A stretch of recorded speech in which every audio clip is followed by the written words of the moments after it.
Good morning, Copers. Good morning. It is Monday. How you guys doing? This song is ruined for me now. I never loved it or anything, but you know, it was decent. What? Because the singer's black. This is what I was talking about, being lost in the sauce with your online. Because I only listen to white people yodeling and polka music. That's how based I'm so based. I don't like anything black. I like nothing that is black because this is what I mean by lost in the sauce, okay? Calm the fuck down, dude. A good song doesn't stop being good because the singer is black. Is that a does anybody want to call in and argue about that? Does anybody want to argue that a song can be good and enjoyable, but if the singer is black, you should hate it? Who wants to call in and argue that with me? We get it, man. You're racist, okay? You don't got to prove it every 5 seconds. We get it. We're happy, good. It's good, but also chill out. All right, let's get into the news here. Nothing to report. Tim Pool went on the Matan podcast and got his beanie taken off. This Matan guy is crazy, man. He gets this Matan guy, he gets the biggest guess. He came out of nowhere. It's a little fishy. I'm not trying to sound all conspiratard brained, and he is funny. He's undeniably funny. I don't know, maybe he's just really good at what he's doing. He's just really good at it, I guess. Wow, I can't believe that happened. Hold on. Can you leave it off? For a little bit. Okay, that's cool. I got like a special I'm greasy right now too, though. You do actually have more hair than I thought you would. Do I? Can I have the Pepto-Bismol? Why? I have a sudden stomach ache. Hello, everybody. He is so bald, man. Why doesn't he just shave the, just people say this to me too, just shave, and maybe I will at some point. But I get my hair cut so that it's like faded all along that part, so I don't have this this look. This look is not good. If this was me, I would do something. If I was Tim Pool, I'd probably get hair plugs if I was Tim Pool, honestly. Because he seems really insecure about it. The fact that he wears his beanie 24/7. But at least just shave the back part. Get that all shaved up and clean. Just own the cue ball look or something. Do something, man. Even if you're gonna wear the beanie all the time, still shave just for these rare occasions. Do you think he wears the beanie while he's having intercourse with his wife? There's no way he's never had intercourse without the beanie on. I'm not saying he's always doing it, but he has to have at least at some point had sex while wearing the beanie. There's just no way. How did they get it? I think they just asked him and he did it. I think he's just like, he's trying to play the cool, I can take a joke, which is, good, I guess. That's better than him getting all defensive and freaking out and being like, no. Yeah, he took it. I can't believe that. Oh, they paid him. They gave him a wad of money. How much money is in that wad? Wow, I can't believe that happened. Hold on. Can you leave it off? For a little bit. Okay, that's cool. I got like a special I'm greasy right now too, though. You do actually have more hair than I thought you would. Do I? Can I have the Pepto-Bismol? Why? I have a sudden stomach ache. Hello, everybody. Welcome back to the podcast. For today's guest, we have Team Russia. Please welcome in. The one about Tim Pool. That guy, I don't know, he's like an online creator, was paid to promote Russian propaganda. This is just fake. You were not paid? I was paid a lot of money by a lot of people. I heard that there was that guy, he was paid $100,000 per episode to do it. Is that not true? It's not true. So it was just an accident that you got paid $100,000 to promote Russia? Never promoted Russia. I'm just saying, it was just that whole thing where you got paid to run the show from Tenant, the one in Tennessee, was just a joke, just an accident. He gives the money back. Yeah, I mean, whatever. There's no amount of money that fits in a wad like that is significant to a guy like Tim Pool. He's just playing along. He's just being a good sport. You didn't know that they were being funded. They weren't being funded. You just said that they were funneling money. No, I didn't. Yeah, I mean, at this point, you don't go on Matan's show not thinking you're going to get made fun of, right? Like, people who go on this show know the deal. He's going to make fun of you. I said or something like that. The DOJ made an allegation. Still kind of you know what's funny? Lauren Chen liked one of my tweets like a month ago. I saw it in my notifications, and I was like, wait a second. I clicked it, and it was her. It was her profile. She liked one of my tweets. So she's out there lurking, Lauren. Lauren Chen is like Wife Jack. She never dies, only sleeps.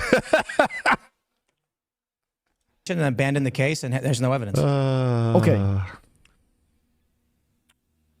They abandoned the case. Drop it. Just drop it already. I don't think they have abandoned the case against Lauren and her husband. Wow. Brother Nathanael crashing out on the timeline. He says turning 75 years old soon. Man, that's old. But also that's like winning. Kind of like, I hope I make it to 75 and beyond. It's pretty good. It's also really fucking old. Everything I hope to accomplish has failed. It's very depressing. I'm in a post-midlife crisis. My streams have failed, so I'm stopping them. Will continue my outdoor videos on current events and hope for the best. BN. Come to Islam.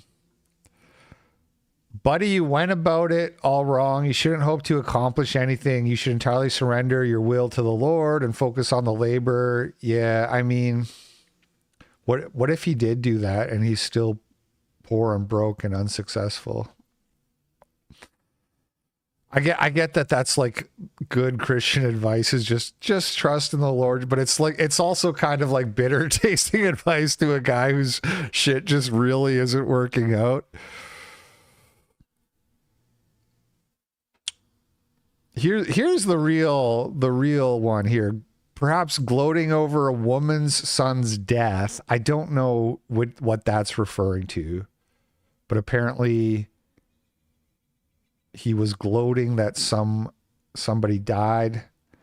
Insulting all members of your own church, becoming a seething hater of every popular influencer that had you on, and lusting publicly after thirst traps wasn't a recipe for success, brother. Yeah. I did see him. Yeah, he was like responding to Sarah Stock and being like, wow, you're so gorgeous or whatever, which I mean, it's probably kind of just like innocent-ish grandpa talk coming from a guy, but it's also like probably, you know, if you understand the internet, you should understand people are going to like jump on that, seize on that and hold it against you. And then also the real main one here is being a seething hater of every popular influencer. Brother Nathanael, he has like the Ryan Dawson syndrome where he just has to shit on everybody else. Cat Respecter sent $5. Thank you, Cat Respecter. My most dependable fan. Cat Respecter, did you know that the reason Quasar Goon gets his name in the credits all big is because I like him more than you?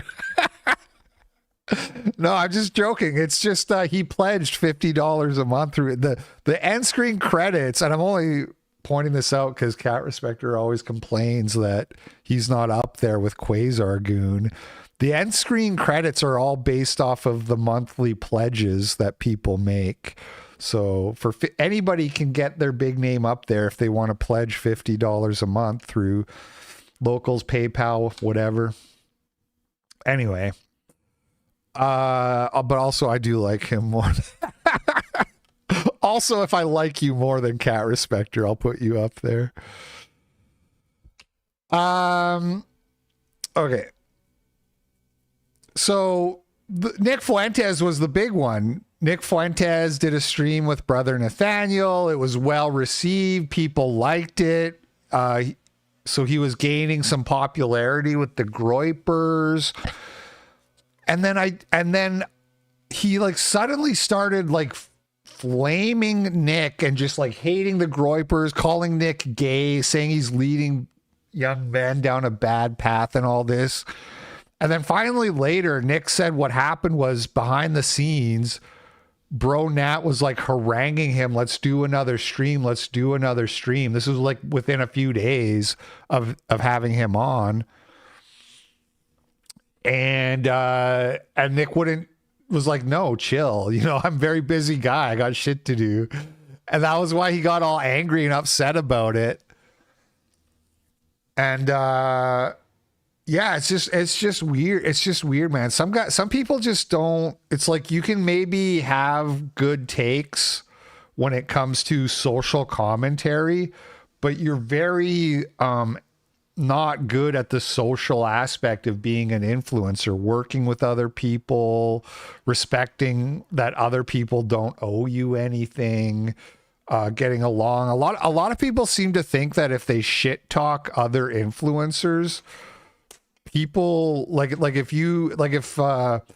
I go out and I say Nick Fuentes sucks and he's gay, like his fans are gonna stop watching him and start watching me instead. It really doesn't work that way, generally speaking. You can get clout from attacking people, but your attacks have to be like high precision and effective. They have to be very convincing.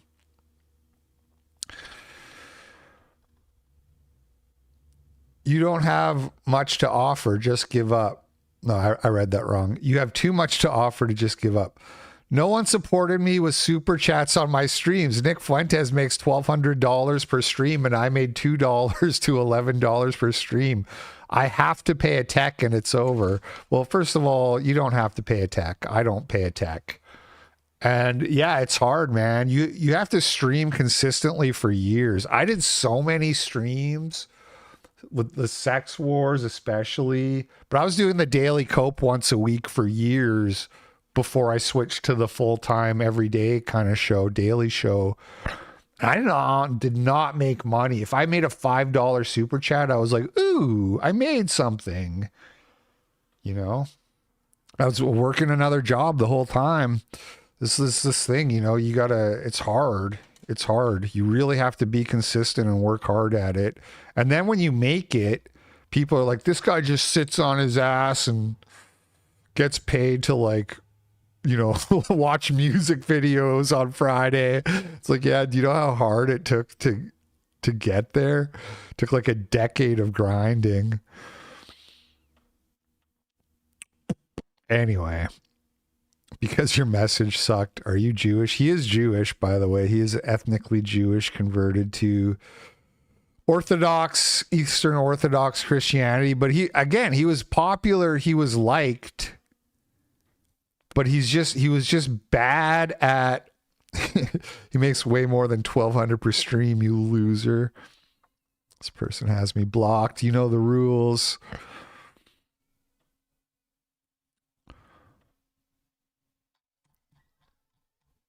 Anyway, too bad.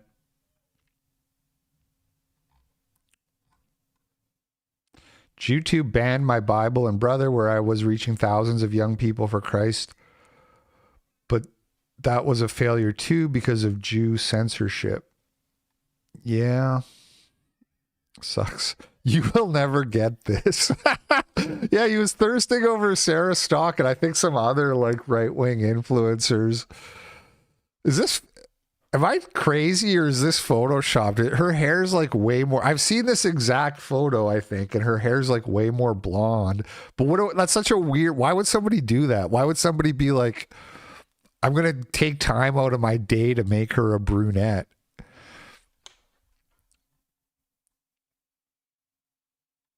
Groyper curse, you old fuck.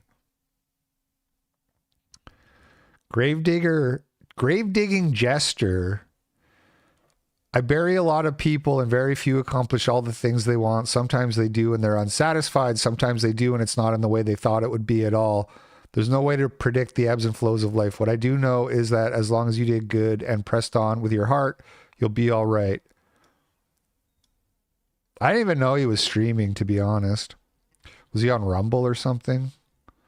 Must be Rumble, right?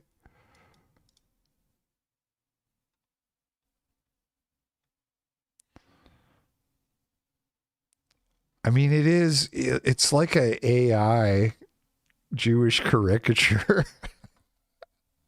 You look at the thumbnail. It's not, yeah, it's a little off-putting. It's a little off-putting. So where's the stream? Episode 81, Saving White Civilization. The Jew in his bank. He's getting like as many viewers as I'm getting on Rumble. I mean, I multi-stream all over the place, but it's just to, and I get really good super chats for how many viewers I have. It's not really it's not as much about the size of the audience. It's like you have to really take the time to establish the grips. Gratitude in the audience, I guess. If you grind long and hard enough, people will start giving you money if they really want you to keep going. We have lost. Fuentes accentuates. Give a listen. It's short. You need to come to grips with what we have lost, what we are losing. It's not going to be like this forever. Society is crumbling. We are already a shell, despite the technological advances. If you could look past for 1 second all of the OLED and LCD monitors and screens, we already live in a shell of the former civilization. Yes, 100 years ago, they didn't wear seatbelts and they didn't have commercial flight and they didn't have televisions and computers and movies and things like that. But they did have a far more decent, cohesive, traditional, beautiful society. Intangible things we forget we ever had. New generations never experienced them.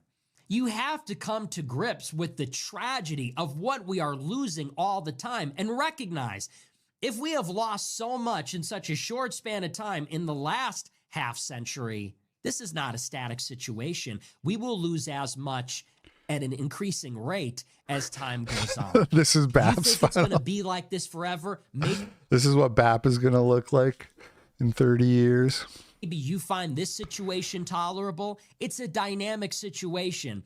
Every day we are losing more. They say DEI is the problem. The problem is that that's all who's going to live here. As the white people decrease and the immigrants and foreign-born and others increase, who else is going to be the air traffic controllers, the pilots, the civil engineers? There's only so many white men to go around as we shrink in. More Nicotry. I wasn't planning to watch this. I was just going to give my 2 cents on his tweet, and then I said, let's see what his failed streaming career looked like.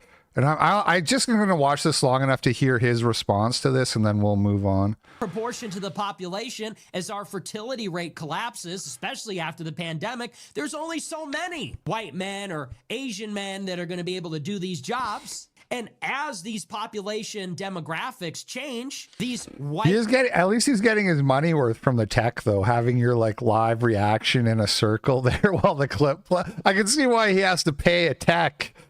I could never have such high tech. Actually, I could, but not free-handed sitting behind a desk.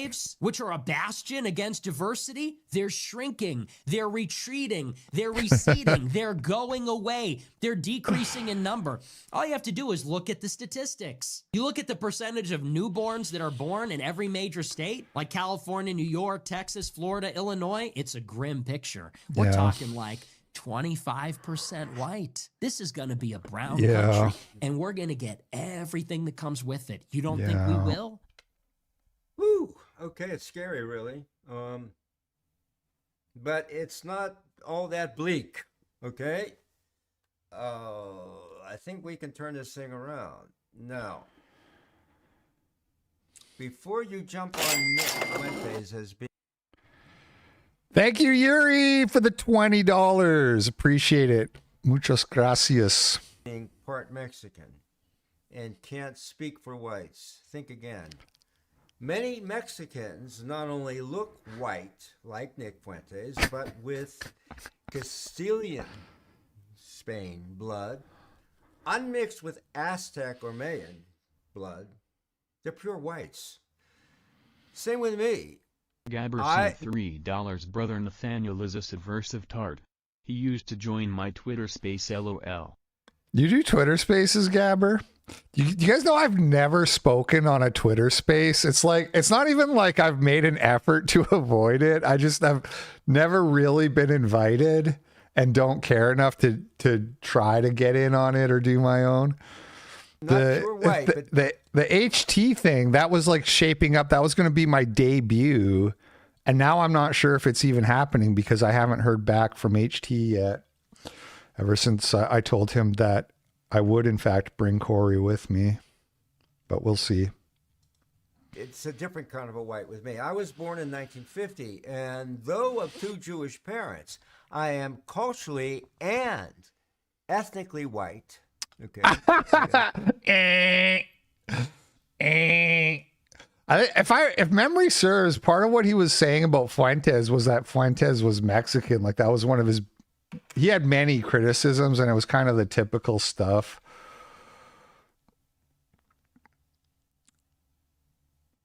HT is also. This one's about HT. I'm assuming that's who Manson Truth was. A reputed homosexual. I don't know about all that. Moving on. Good luck to Brother Nat. Hopefully he's just having a bad day. Sydney Sweeney's new commercials have triggered the libs because the whole premise is good genes. She has good genes. Get it? It's a play on words. It's a double entendre. Jeans, like she's wearing blue jeans, but also she has good genetics because she's smoking hot. Twitter spaces are beneath you, similar to Jubilee. Can't be out here raising his hand. Well, I mean, first of all, I wouldn't be raising my hand. I would, if I was going on it'd be because somebody invited me to be a guest speaker or whatever. First of all, and second of all, I don't like the kind of impermanence about it. It's like, why do a space when you can do a YouTube live stream and then people can go watch the I know you can re-listen to it, but it's a little more impermanent just because it falls out of the timeline and then it's basically gone. I don't do Twitter spaces anymore. Too many midwits. I don't think they're productive. It's either pagan Christian infighting, fighting about who's whiter, or people saying jetliners run off compressed hair. Speaking to them is an IQ tanking black pill. Twitter just really fucking sucks in general, which is why all I do is shit post memes and go on there to see what's happening, like the T-spill thing we're going to get to. You get a lot of good info on current events from Twitter, but to actually like in terms of discourse, no thank you. No fucking thank you. People are always like, all you do is repost like old 4chan memes. And it's like, yeah, because I tried talking to people on here and they're all fucking retards. And not just that, they're rude. They're maladjusted antisocial freaks, A good example is the whole pagan thing that kicked this whole thing off, where I just was like, so here's data showing that Christians are more racist it was more opposed to interracial marriage than atheists. I was like, here's some data. Christians oppose interracial marriage at higher rates than atheists. If Christianity made you a race cuck, you would expect the opposite. And the replies to that were like, you ugly, stupid fucking freak. And like there's like 20 people like that.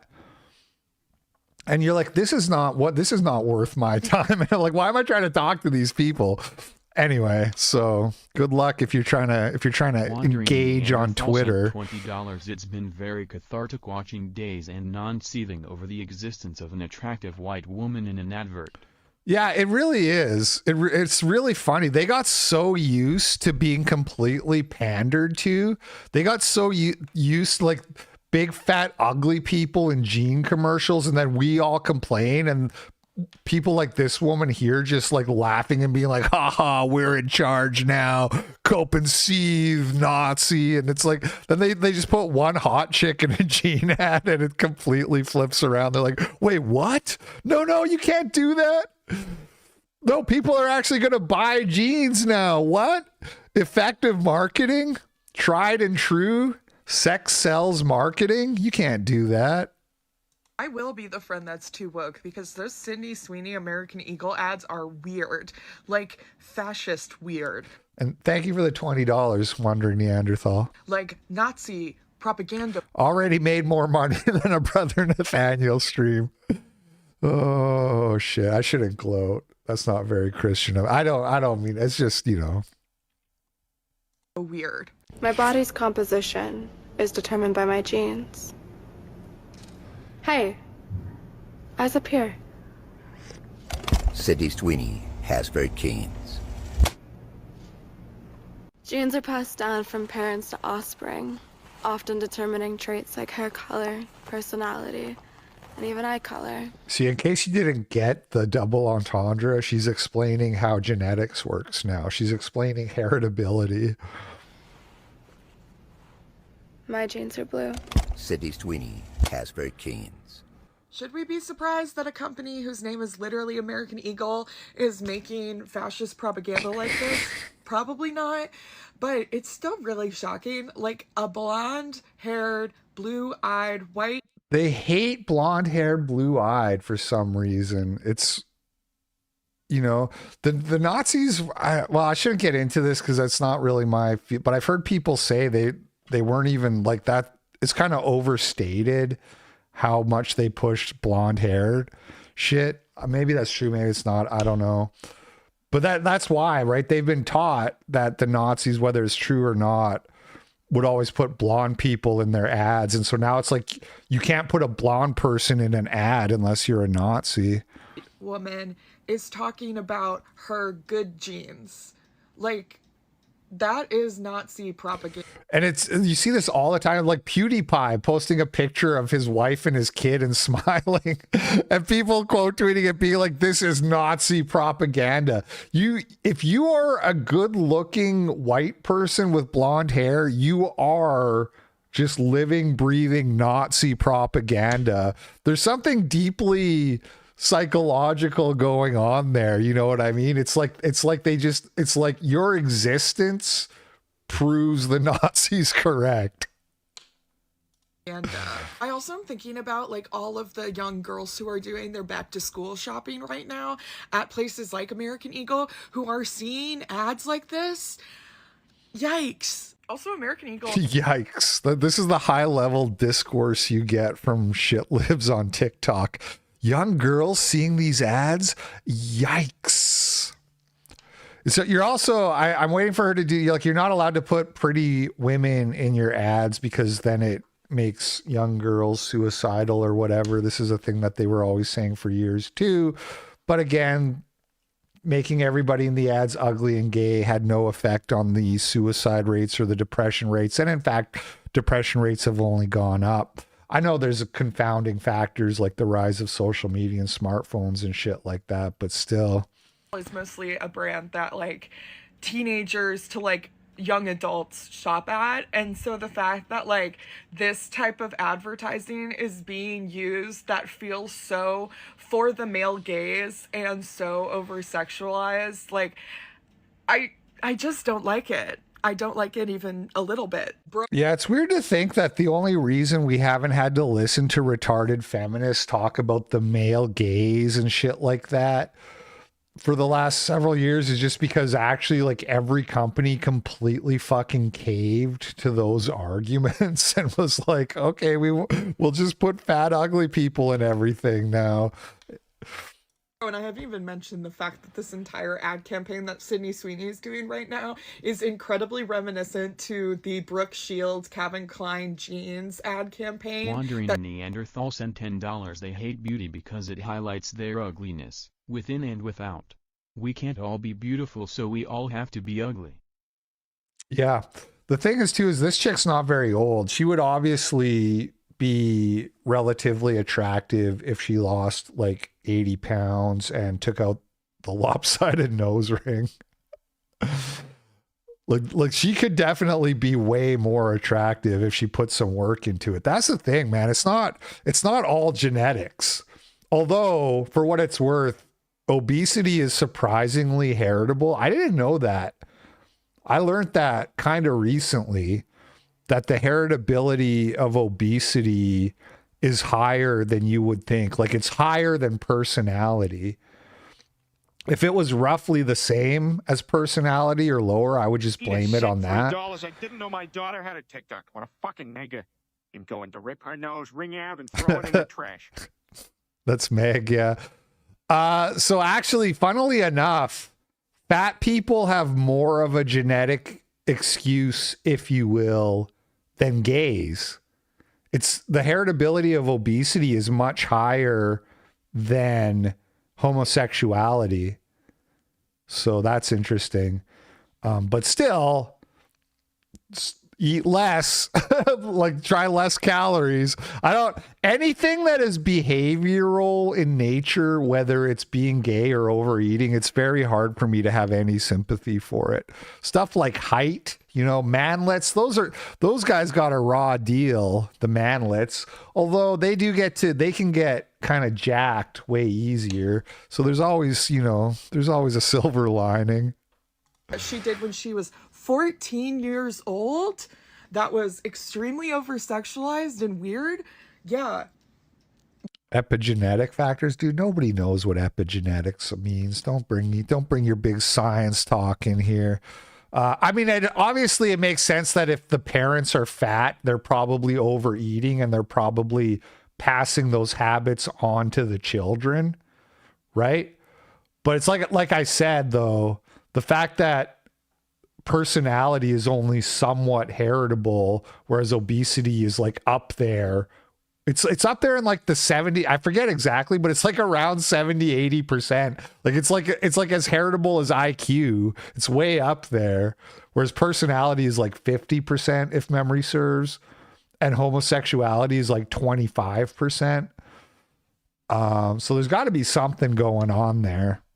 That something that goes beyond things like impulse control and conscientiousness and what have you. Why are we referencing that? Why are we referencing that? I thought we agreed that that was weird that they had her do that. So we got a blonde-haired, blue-eyed white woman talking about her good genes in an ad campaign that is a reference to a 14-year-old Brooke Shields, Calvin Klein's ad campaign that we've all agreed was really weird and predatory. Yeah, I don't like this one. I don't like it. I don't like anything about it, actually. Nope. Okay.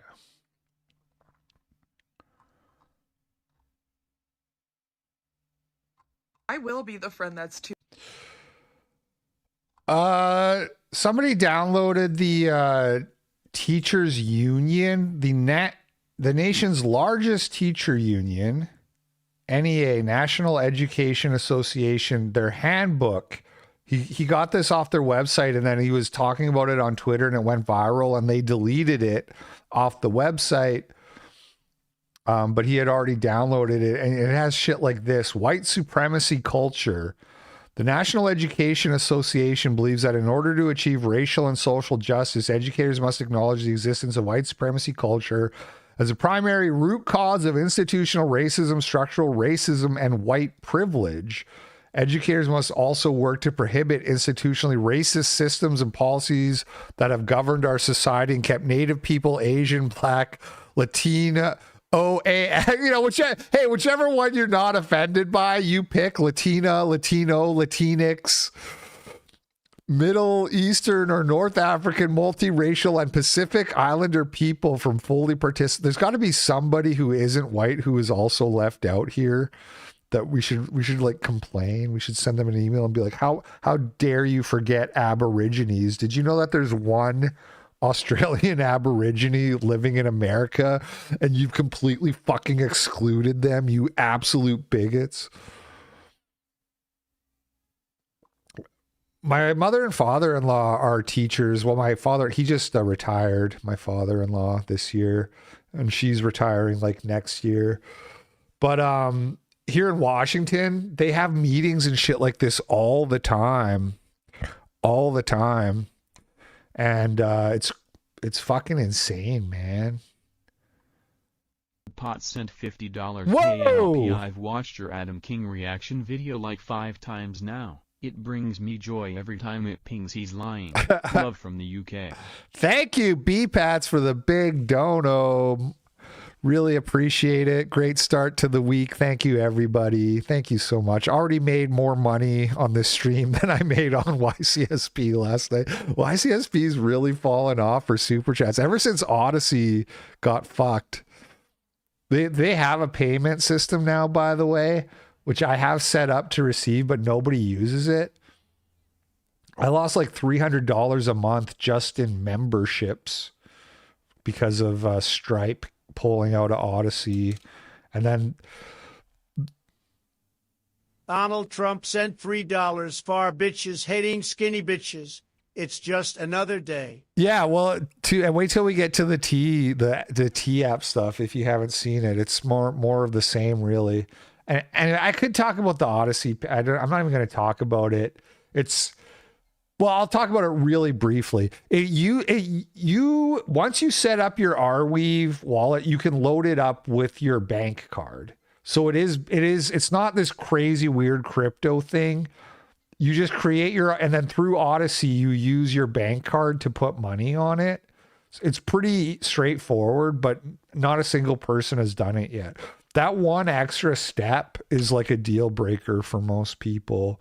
And it's crazy. You know, I understand it too, because I'm also addicted to convenience. Like I'll never, anytime I'm given the option to log in with Google, I'll always use that or Facebook because I don't want to have to like fill out a form or whatever, you know what I mean? And if there's like 2 options and one has a Google login and one I'll use it. But by the way, the Odyssey thing, I did create my account with a Google login. It was fairly painless process, but it's just still too much for most people. All right, where were we here? Strategies fostering the eradication of institutional racism and white privilege perpetuated by white supremacy culture.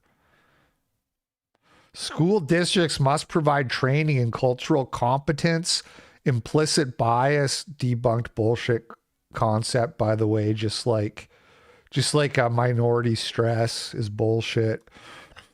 Restorative practices and techniques and racial justice. In order to achieve a racial and social justice for descendants of formerly enslaved peoples, educational reparations must be made. Every phase of governance and on all decision-making levels of the association, there should be minority participation at least proportionate to the identified ethnic minority population of that geographic, right? So if minorities are underrepresented, that's a problem. If they're overrepresented, that's not a problem.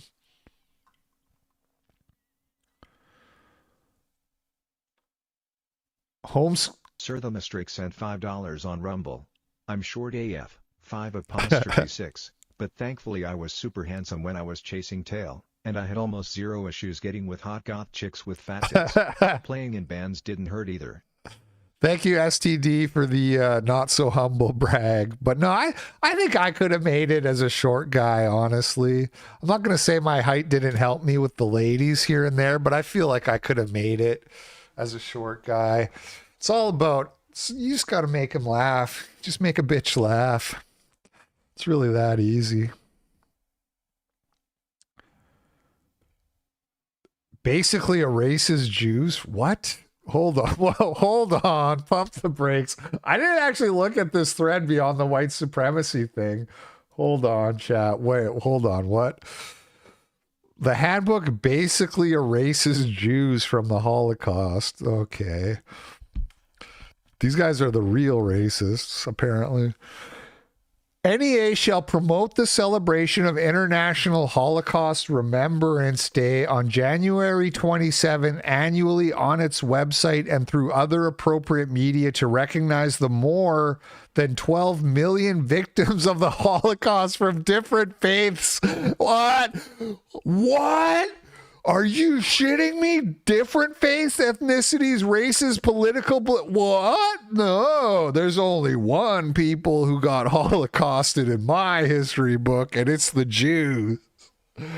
So erasing the Jews is including people that aren't Jewish as victims of the Holocaust, which is extremely defensible, even according to the mainstream narrative, right? If you just believe what mainstream historians teach about the Holocaust, they teach there was lots of non-Jews who were targeted by the Nazis.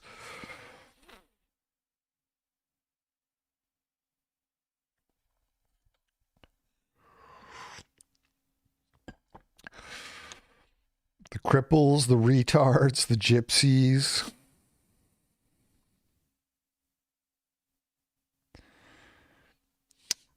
Damn. Racing Jews. Really, like,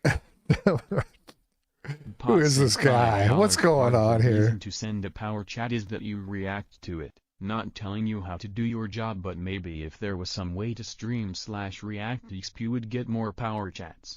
Yeah, well, the thing is I was getting like around 100 to sometimes like 150 on a good day, which I was happy with. But now it's like maybe $50, but that's only because one guy called Mandelbrot sends $35 almost every week. If Mandelbrot ever stops watching the show, I got bad news for you guys. Bad news though. YCSP is being kept alive only by Mandelbrot at this point. Because it's like without him, I'd be making like literally like $10 on a show, or it would have been 15 yesterday. There was 15 plus 35 from Mandelbrot. So anyway, I'm not complaining about super chats. I'm just saying. Anyway, can we get an early life check on this guy, Corey A. DeAngelis?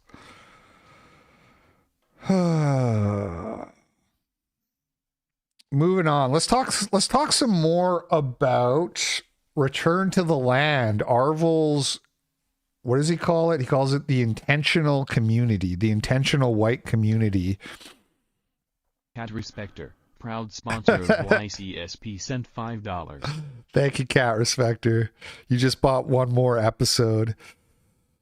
I really want to say something vile about the kind of people who think they're better than everyone else because of their skin color, but let's just sit with the irony for a second. These white supremacists are building a whites-only return to the land town on stolen land. Oh, it's native land. It's not your land. What a lame critique.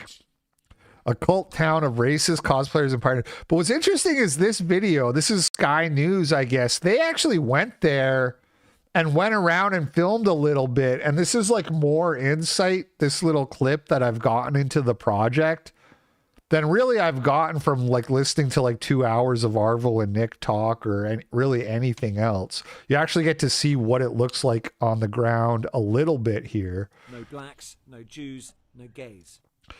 And already, like, I think this would be like a really, you would get a lot out of this as a young man. If you were like a young man who had like a professional work from home job, like a coder or whatever, I'm assuming they have internet out here. You would learn so much like kind of handyman type skills from building with the other people in the community. It's like the Amish, you know?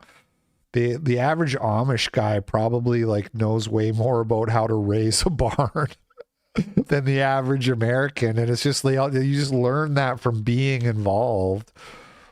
High up in the Ozark Hills, in the state of Arkansas, dozens of people have been working hard, building houses. And it's also like you're socializing So you're getting your socialization that so many people don't get. You're outside, you're working with your hands. Dude, I want this. I want to go live there. It's just seeing like 10 seconds of dudes like working together, building a fence. And I'm like, I want to go. Let's go. New type of community. It's called Return to the Land, and it is a town open to white people only. They are millennials and Gen. Wait, what was that? What was that pagan weird rune shit? Okay, I'm out. Oh, this is their like logo. It's giving a cult. Tristan Chase sent $50. There you go, sweet cheeks. Buy yourself something nice. There you go. 2 more episodes of YCSP paid for. Thank you, Tristan Chase, for the big dono. Thank you, everybody. I wasn't trying to complain, just an observation, but I do appreciate the support. Thank you very much. They are millennials and Gen Z, and this is a new update of age-old prejudice. What we've done here is establish a place where we have control over who our neighbors are, and that is just for the sake of preserving, Eric Aarvoll, our culture. And that culture effectively was saying this is a white culture, a whites only place. White American culture. But what this sounds like is bringing back segregation. Is that a fair assessment? It's free association. So we're not trying to keep other people down. This is a small settlement in the middle of the ocean. Sent $5. All the black-only towns failed. They're so scared this one will succeed and be an actual utopia. Yeah, I really hope it does. There's a weird level of counter signaling against this, and we're going to get into that a little bit with the BAP tweet in a minute here. But I understand like having your concerns, and I understand being a little bit pessimistic for various reasons, some of which I myself have gotten in. But there is a kind of critique you see of like it's like resentful, anger, vitriolic, like being upset that they're even attempting this. And that's weird, man. That's weird. This looks good, dude. This looks cool. I hope it does. I hope it turns into a fucking utopia. And the thing is too, is like, it's a sort of, it's showing on a microcosm the power of community identity. Because you could hypothetically, you could say, I'm going to make an intentional community like this, but it's not going to be explicitly racial. It's just going to be for anybody who wants to come be part of like a community of people who work together and build together. And we all, we all meet up in the fucking longhouse for like drinking parties or whatever. So it's like social. And it's just like a group of people who agree they want. But if you don't have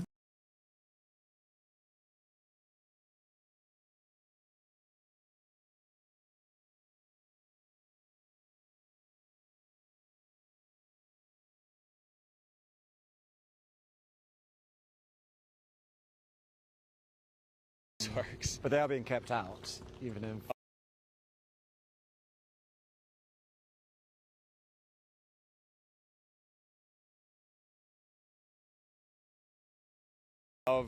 Well, I mean,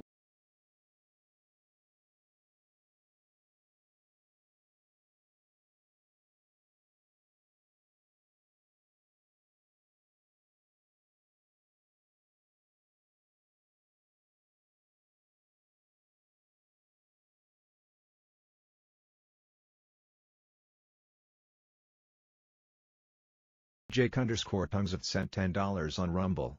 I feel like there wouldn't be a big draw for young women to this project, which would deter young men coming to and starting white families.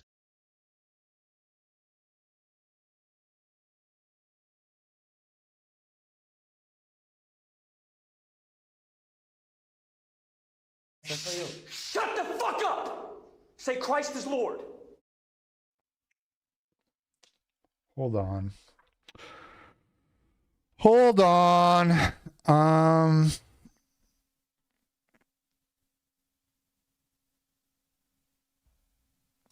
Oh my God. You can hear me now? Okay. Yeah, it's weird because it was the levels were on OBS the whole, and literally all I did was I clicked mute and then unmuted it. Weird, very weird. Great. Another tech issue to fucking drive me crazy. I love it. I love when people tell you you're muted and you clearly have figured it out and you're trying to like look at what's going on, and then just like another 300 people are like, "Hey, you're muted, dude." Anyway, you're all banned now. Just give me a minute. I just need to ban 200 people. No. All right. What was the super chat? Sorry, I was distracted there. A big draw for young women. Well, yes, probably not for young. So I agree. This isn't probably where you want to go to find your wife. So there is an issue there. But it also just feels like a young guy who's single. It would be easier for him to pick up and move if he's not attached. Again, I'm very big on being close to your family. I am very like family compound is ideal living. And by the way, if you guys watched YCSP last night and you saw that clip of the woman and she's like, she was talking about how they wouldn't let her build a house because she's zoned. I was like, I love this woman. She's like, I'm trying to build houses for my kids to live on when they turn 18. And I was like, I love her. This is exactly it. You need to be compound maxing.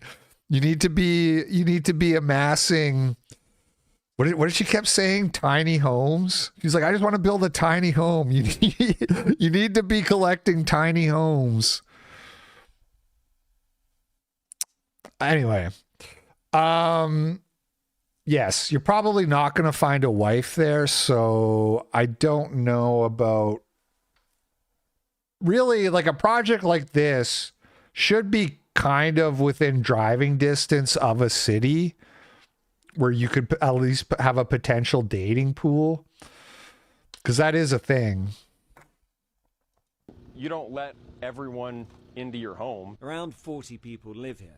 Hundreds more from across the world. So 40 people. So I've been very curious about this kind of like, what is the size? So 40 people. So it's fairly modest.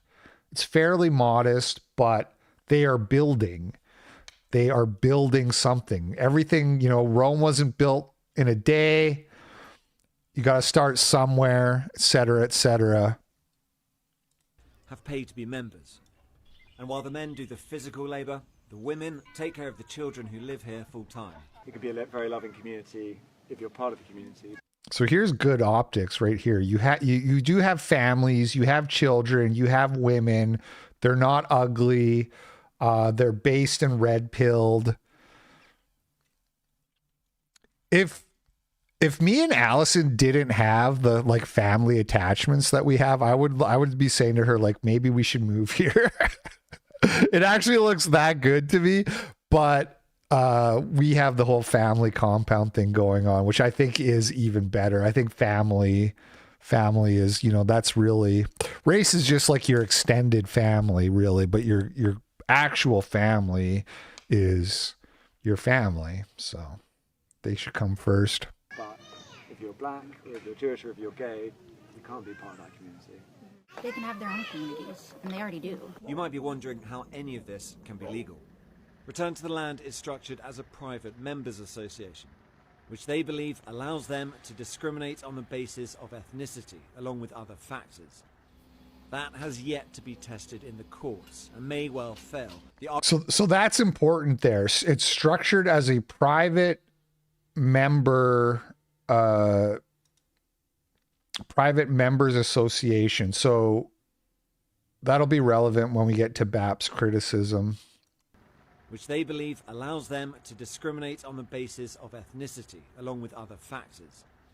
That has yet to be tested in the courts and may well fail. The Arkansas Attorney General has said his office is now reviewing the matter as a result of our reporting, and that there is no room for racial discrimination in Arkansas or anywhere in a free society. It's crazy because the people like are just obviously so nice and normal, at least based off of these little clips, which is all we have. The idea that you would think like, look at how like horrible these people are. Where does it say blacks only? Yeah, it did. It was blacks only. We need people like you to shine. God, good grief.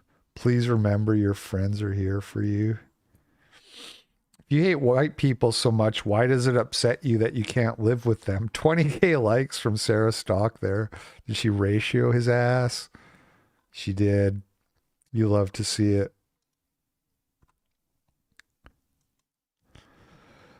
Okay, and then TMZ also did an interview with Aarvoll, and I think we watched this already, didn't we? I know I've watched it. I think we watched this, I'm pretty sure. Okay, so, but BAP quote tweets it, and he says, another effort to create a ghettoized, powerless identity for Americans, predictably promoted by all the approved influencers on here. Get it? I spell the word funny. Get it? 500,000 views and 2K likes. 500,000 views, 2,000 likes. BAP is very quickly turning into James Lindsay in the sense that when his tweets go viral, it's because everybody's hating on him. It's amazing how quickly you can see people fall off.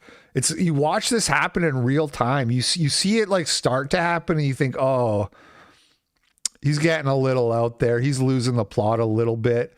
And then you come back 6 months later and they're almost just like a laughing stock. And the thing about BAP is he always takes it to the extreme, right? So right here, look at this. Yes, but even if clumsy/cringe, not really sure how you get that from the clip we just watched. It looked extremely, I don't know, authentic, wholesome, well done. It looked well organized. It looked like a bunch of people who know what they're doing. I think it's going to work out. I think this project is good. I'm going to say it now. I'm going to make a prediction you can hold against me. I think this is all going to work out, including all the legal shit. Not all the legal, but you know what I mean, in the long run. Anyway, clumsy cringe, anything that establishes freedom of association is good. The PR of this is crude, but sets the stage for more interesting developments in regards to building private clubs and gated neighborhoods. BAP says, no, I disagree. If someone wanted to try a private club as a test run, they could do that. This is meant to sabotage efforts of that kind and also to be a type of agent provocateur action that feeds leftist media against Trump. I would bet it's created by the SPLC or similar. Dude. First of all, it is a private club. It's legally structured as a private club. So it's the same legal battle. So the idea that this can somehow affect the other doesn't really make sense. Doesn't really make sense. $3 as anon. I wish return to the land well. This is the best solution if your gov is not working for you. Yeah, it really is. Like you can LARP all day about how we're going to Fed post, or, you know, we need to infiltrate the elite government and take it over from the top down. And it's like, that's cool, but an individual can't do that. Right? I can't be like, yes, I'm going to infiltrate the elite and I'm going to become the elite and I'm going to run the country. It takes like 100,000 people to do that, or maybe not that many. It takes thousands of people. And so you, as an individual, you can't do that. If you want to even come anywhere close to doing that as an individual, you have to organize. You know, and BAP has this whole like face fag thing of like, don't organize in real life, never do anything in real life. And obviously it's impossible to do something like what Aarvoll is doing and to maintain anonymity. So it's almost like being told you have to maintain your anonymity is a way to stop you from organizing and doing anything in real life. But the idea that it's created by the SPLC is such a joke. I don't know why BAP does this all the time. You know, it's constant with him. The SPLC. And the Jubilee thing that just happened with that guy, Hassan Mehdi, whatever his name is. BAP's initial reaction was that the people on the Jubilee show were scripted to make the right look bad. So all those people, all those young people, Kai Schwemmer, all those guys, they were paid by the SPLC or the ADL to go pretend to be stupid right-wingers so that the movement looks bad. He always tweets so conspiratorially that it's completely discrediting to me. It's like, why would I take analysis from a guy who's always coming back to this like tinfoil hat shit? You know, he said when he was talking to Patrick Casey, and he called me stupid. He said, I'm bad for the right. And then specifically his criticism was like, if a smart young right-wing guy comes on Twitter and sees the Hypocrite page, he's going to look at it and say, this is not serious, and he's going to be turned off. I actually think that's like a fair criticism. Like, I get where he's coming from with that. I understand somebody who's really into like the theory cell world looking at my meme page and saying this isn't serious. It's really not that serious.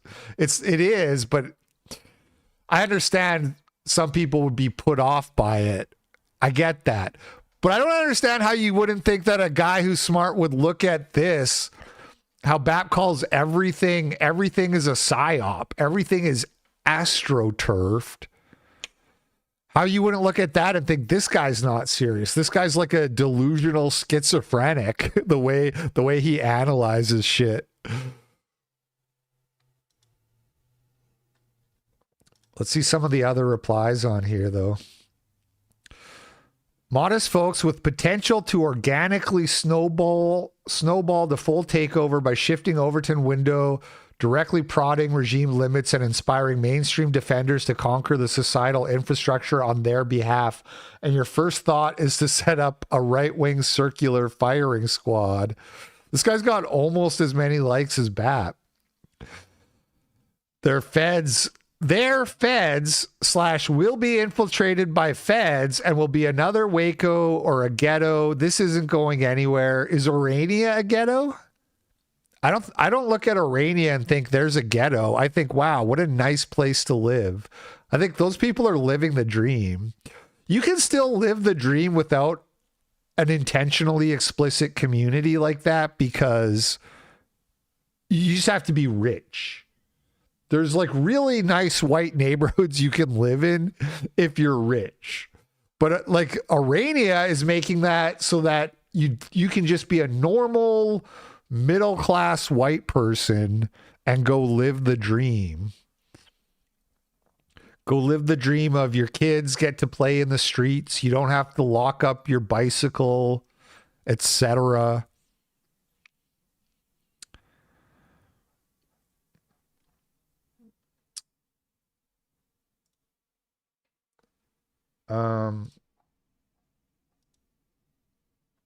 Aarvoll says, time will tell whether what we're doing renders us powerless.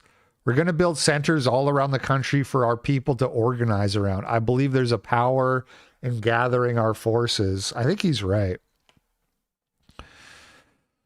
Leonard, and by the way, you don't have to put all your eggs in one basket. There's a concept of the 1,000 strategies, right? The way we win is not by everybody all doing the same thing, but by different people doing what they are suited to, which Aarvoll and Nick talked about this a bit on the stream we watched the other day, right? But like, you don't have to join in with what they're doing, but it's weird to counter signal it so strongly. It's weird to like Fed jacket it. Oh, they're feds. They're going to get Waco'd. If you go there, you will die. Do not join up with Aarvoll. You will die. You're going to get Waco'd, says BAP. Leonardo Joni, how shocking that BAP would be against whites getting together and forming our own communities. I wonder why. And then he blocked her for that one. She said, looks like he didn't enjoy the ratio. She did ratio him. Barely. Just barely, but still counts. The golden one, who is a big friend of BAP.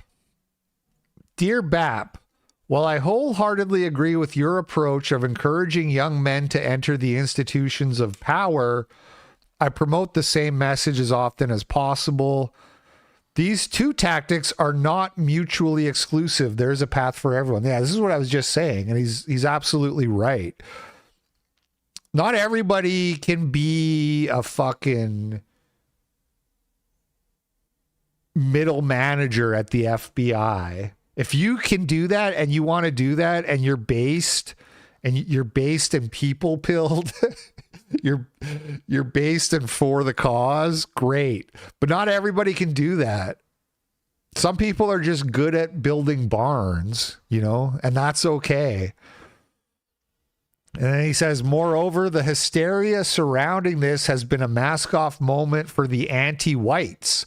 So the initiative can already be called a meta-political success. Yeah, a lot of people pointing out the double standard between white people trying to do it versus black people and so other things. Aarvoll has shown himself to be a competent and intelligent organizer who should be supported. I agree.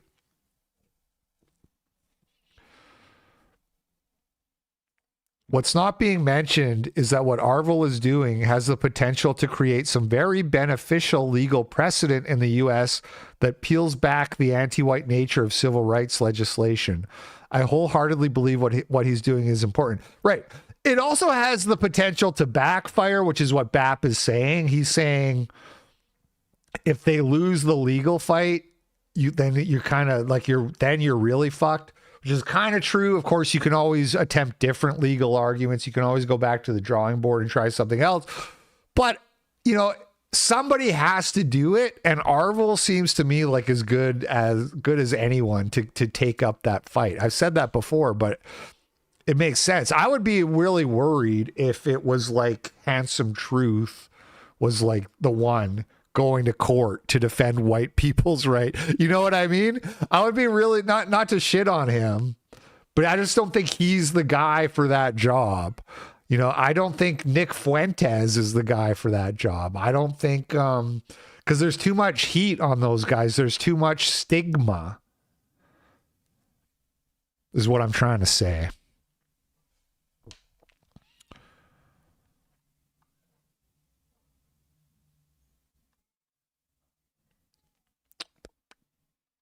Anyway, Golden One, not afraid to disagree, even though he's part of the clique, sort of. Gifts I'm given. You're a gay Jewish man. Your opinion is irrelevant. The Jewish reaction to this project continues to be very telling, says Asha Logos.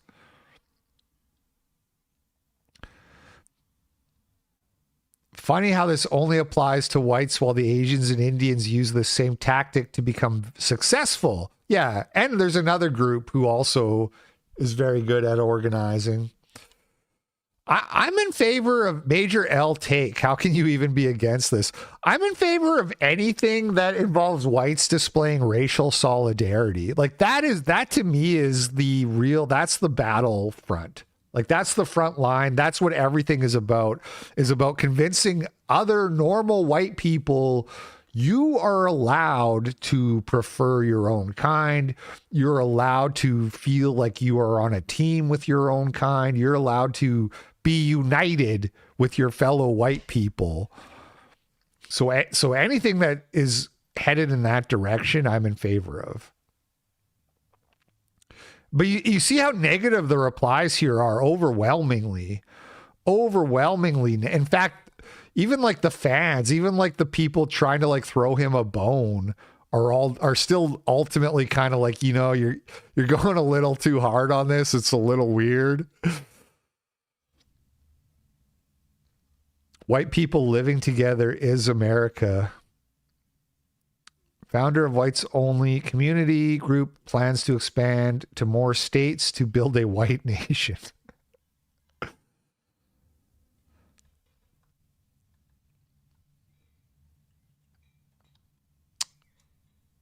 Cozy Friend 9K. It's a fair critique. Enclavism and self-ghettoization is not the answer, but it could be one part of a larger answer.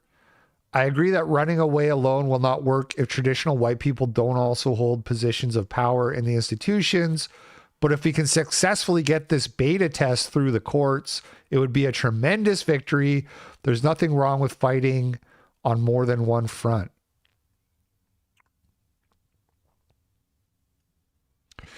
Man, if living around all white people who actually socialize with each other and don't just sit on their computers all day, if that's living on a ghetto, then just call me a hood nigga.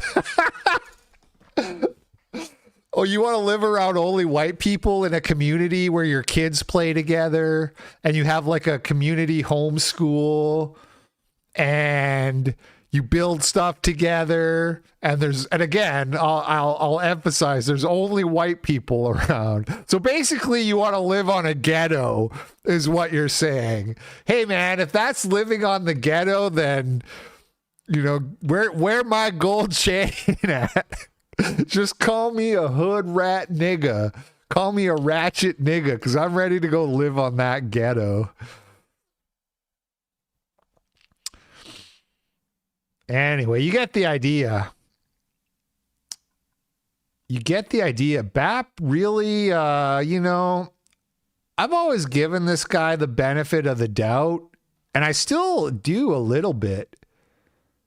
BAP's it, but it's like he's trying to ruin it. Like, if he did infiltrate subversively with the intent to gatekeep or whatever, it's like he's trying to throw away whatever influence he had by just constantly having these takes that are not only counter signaling the movement, constantly counter signaling people who are pro-white, who are gaining reach and gaining an audience and spreading a pro-white message. People like Sarah Stock, for example, who the BAP sphere came down on really fucking hard when her Jubilee clip went out. I actually like unfollowed a couple people because they were just like being insane about hating this like 20-year-old girl who was just like, yeah, I'm xenophobic. What up? He is degenerate and a J. That's true, but he's a complex guy. Anyway, moving on.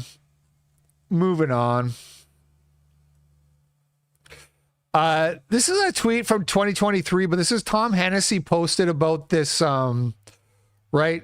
That guy saying it wasn't black only. It's a pro-black city, according to the Atlanta magazine.com.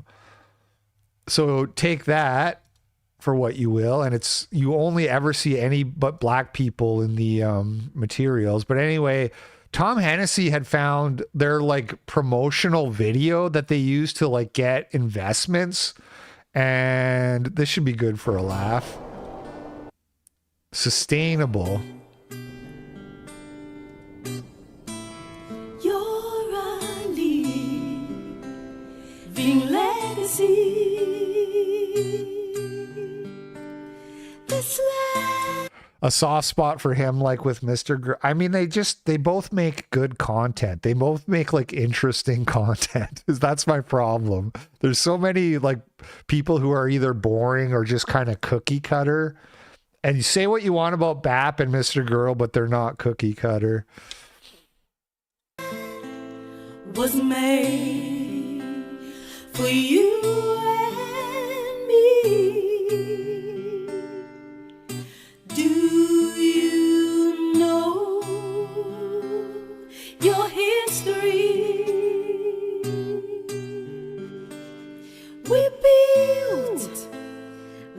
land.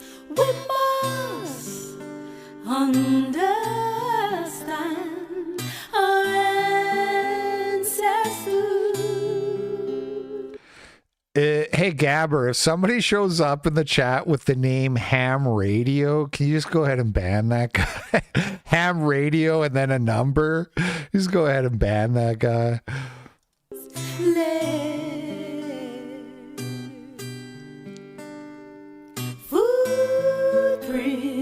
It's very reminiscent of the Akon thing. This Wakanda smart city paradise, wireless electricity, solar powered panels, all very green, very sustainable. They literally built nothing.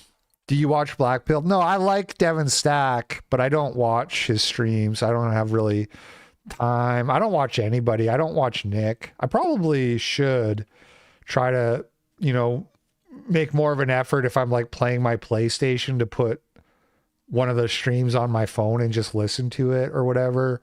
But generally I don't. In the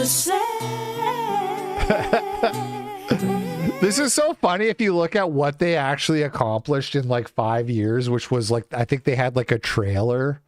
They had like a portable trailer that they dragged out there and nothing else. Although in all fairness to Akon, he had a little more than that. He actually had the start of one building. He had like the skeleton of an actual building that they had started working on. was made for you, for me. This land was made for you, for me. It's like this material was intentionally made to like, what was that called? Like the ESG shit. Remember that? To get like investment by saying like, look at us. We're ESG. Is that what it was? This isn't Akon City. This is the Atlanta, Georgia Freedom Project, the Freedom City.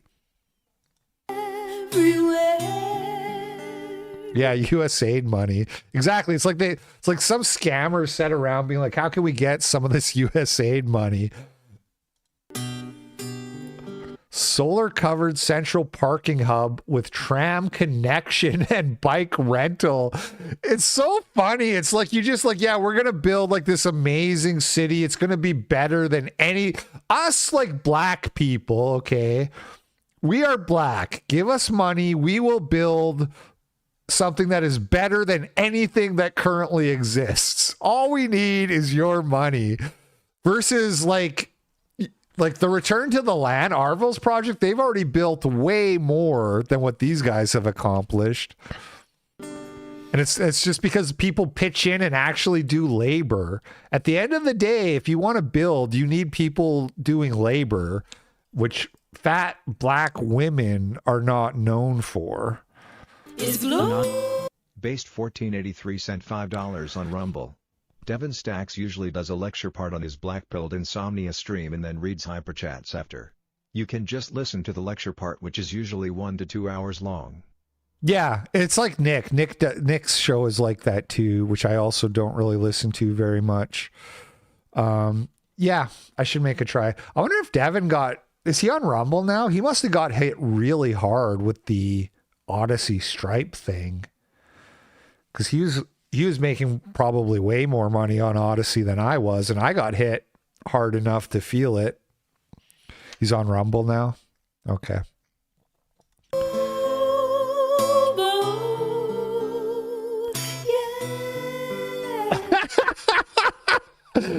Geothermal, look at this.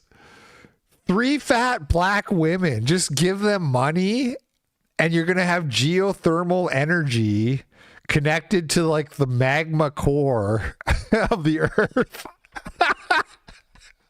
What we do, right? What we finna do is we're going to tunnel down to the magma and you use geothermal energy.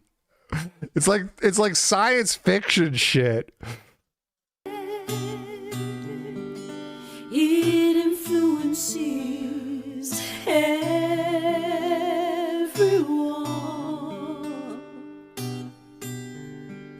There's no other like us. It's almost like making a computer presentation is way fucking easier than actually building something. You come from royal. Yeah, I can't take any more of this music. Hydroelectric power generation will be a main source of clean energy. There was one thing. This one. Okay, check this one out. Wireless electricity transmission for wire-free Gabber sent streets. $3 ironic that Atlanta is the blackest city in the Western world, and they are running away from it. Atlanta is over 50% black. It's literally hell on earth. Yeah, is it that bad though? It probably depends on the neighborhood. There's got to be some nice black neighborhoods in Atlanta, I would assume.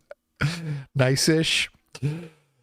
Wireless electricity transmission. It's literally going to be Wakanda, man. It's Tesla. Tesla could only dream of a city like Freedom, Georgia. I'll never go back to Georgia. Ba-doom. I'll never go back to Georgia. All right. Anyway. It didn't work out. Where's the is the website even still up? freedomgeorgia.com. You ever notice how long it takes websites to load? Maybe this one, maybe they're not up anymore. But like Facebook sometimes takes this long to load for me. What's that about?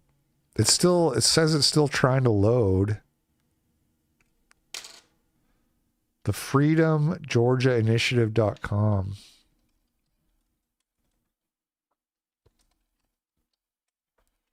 Freedom Georgia. That was a typo. It loaded after 3 minutes.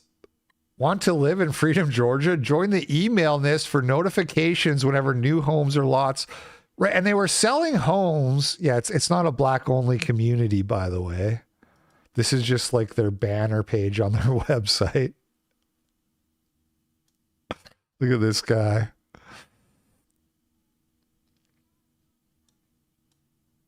Just total hustlers. Click here to support. $116,000 raised of their $600,000 goal. 20% of the way there. Somebody gave $25 3 days ago. Let's check the updates. We surpassed our original goal of 88,000 and we're continuing Anonymous with the sent project. $5. Yes, I lived in Atlanta a few years ago and it is that bad. It's only getting worse. Yeah, I can imagine. I mean, most places are getting worse. So they completed the topographical survey, cleared over 5 acres of land, installed our well and water pump. I mean, just look at it. Just look at it. There's the pump.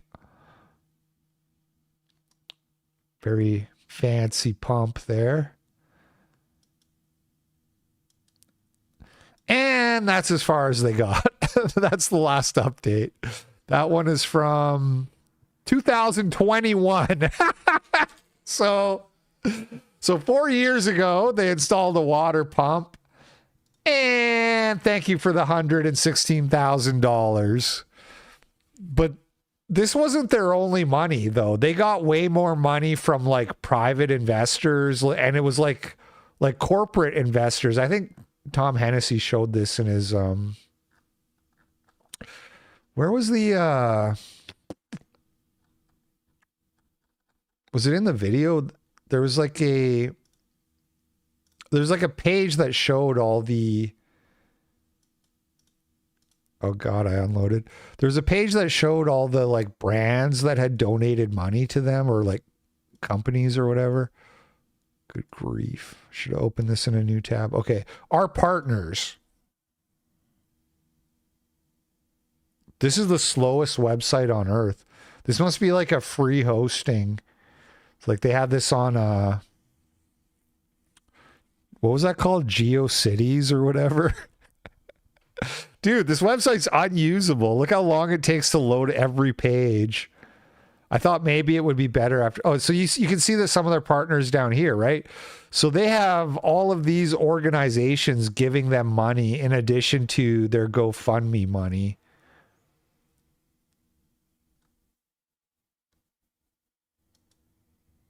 Total scam. Thank you guys so much for just coming on board with us to just help us along the way as we do. Yeah, it's on Wix. Georgia Initiative Project. I am so excited that you have joined us, and we want to honor you by having a dinner and just coming so everyone can get a chance to know each other, and you can get to know us better, and we can get to know you better to see how we can push this further along. We're so excited to have each of you on board. We know that you have a Yeah, these people are going to build a city. All they need is another $8 billion. Because you think these women are digging the wells themselves? Anyway. Something about Time Magazine trying to get Jubilee shut down now. Sarah Stock says trying to get it shut down and collectively asking YouTube to demonetize the channel. I don't actually see this from the Instagram page. Whatever. I think I was going to not cover that one.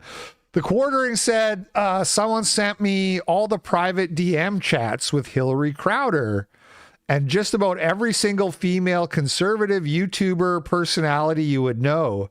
It's mind-blowing how these women and some men all groveling, fighting for her money. This is nuts. That's weird because according to Hillary Crowder, she wasn't getting any money and she has to like work 2 jobs just to like keep her head above water or something like that. I don't know. I don't follow the Crowder stuff too closely.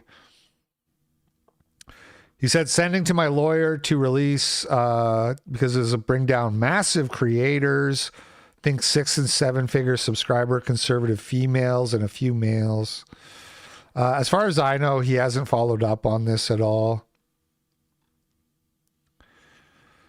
Elijah Schaefer says, one very popular conservative single mom tried to kill my unborn son with her drama. Maybe it will make his wife have a miscarriage. The things these 304s try to pull, they wanted to kill my unborn kid with their gay drama. How did somebody get all of Hillary Crowder's Twitter DMs? The only way to do that would be to get access to her Twitter account. That's the only way. Her Twitter account was compromised. Somebody got her phone or something, got in there, got all the DMs. Dude, if there was a button I could push that would leak everybody's Twitter DMs, just like everyone's became publicly available, I'm windmill smashing that with no hesitation. I dream of something like that happening, a Twitter DM hack where everything gets published. I would come out cleaner than a whistle. I probably would be like one of the only people, one of the only influencers. You could hack Twitter. Well, here's the thing, and we're about to get to the T-app stuff. I worked in tech, okay?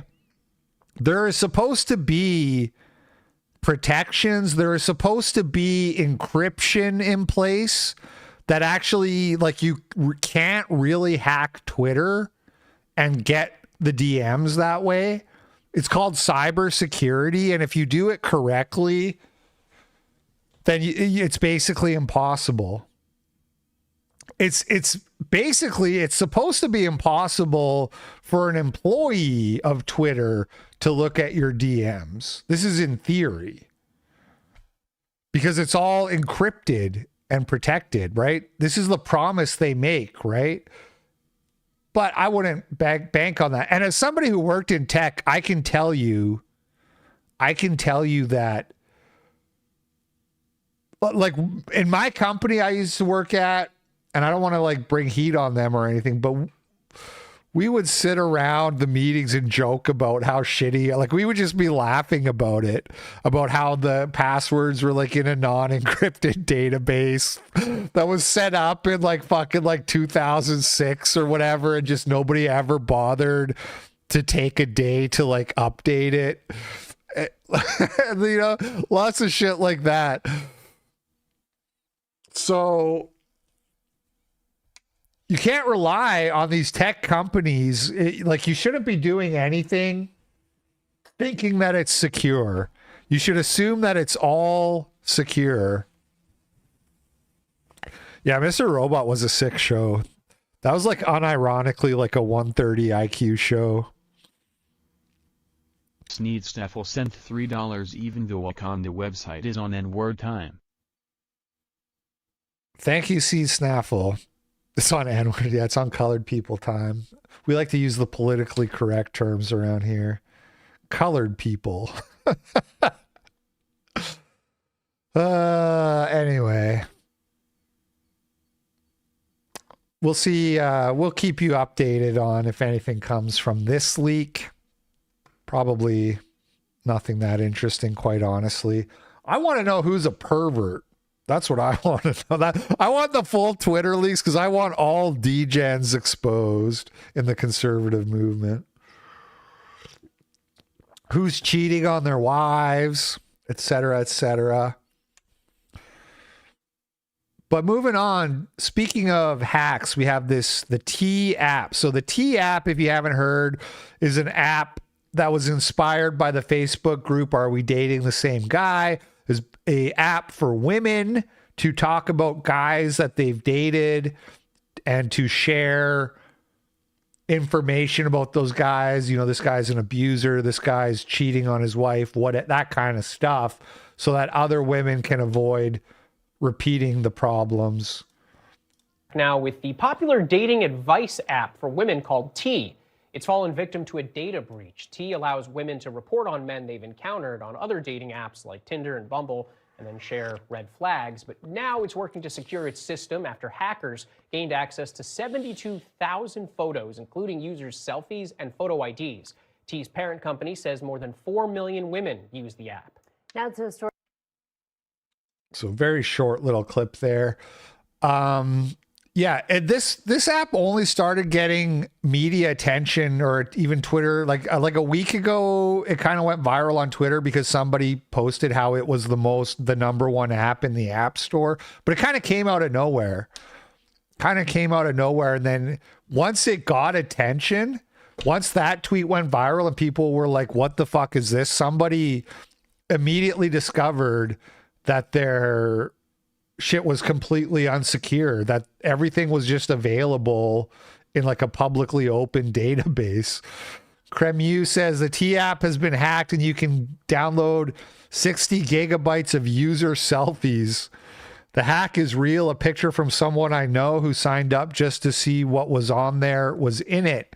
This was an obviously vibe-coded app and was bound to be insecure.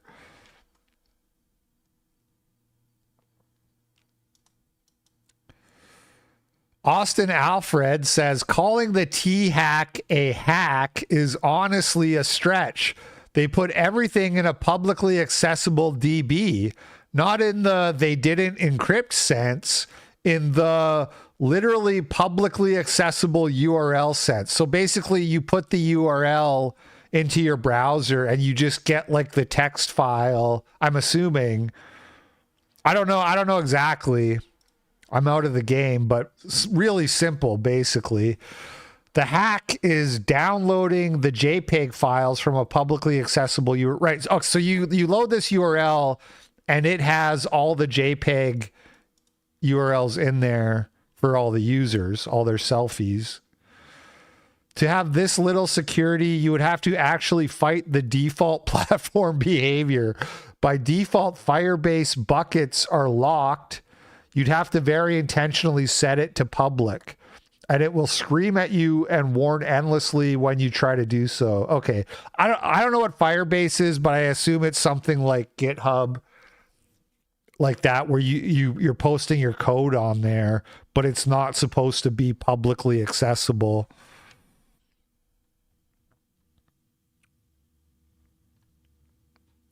So everyone left a free sample sign on their data warehouse, and we're calling it a cyber heist now. This isn't even forgetting to lock the door. This is taking everything and leaving it outside and going home for the weekend.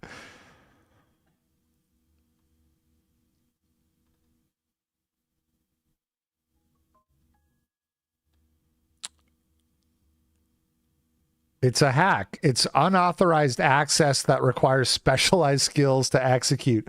Obviously, someone got the APK, unpacked it, found the URL for the bucket, and accessed data they were unauthorized to access. It's not very technical, but the FBI won't see it that way if they catch the person. The bucket was unprotected. How does authorization factor? I get your point. Yeah. You're not supposed to be able to just load the link and get it. Unzipping an APK, looking at a config file, and casually calling an open endpoint with a Python script is not hacking, not even in the vague legal definition. Literally, this endpoint could have been crawled by an indexer.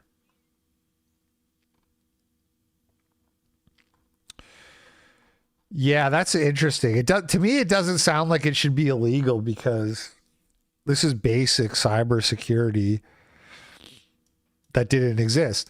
But no one's reporting on about that aspect of it, right? So the New York Times, what to know about the hack at T, an app where women share red flags about men. This whole article, what is T? When did it take off? Massive surge in growth on Thursday. Probably a fake AstroTurf growth that they then used for viral marketing to be like, hey, we're number one, which then probably resulted in real growth. Just guessing, just speculating.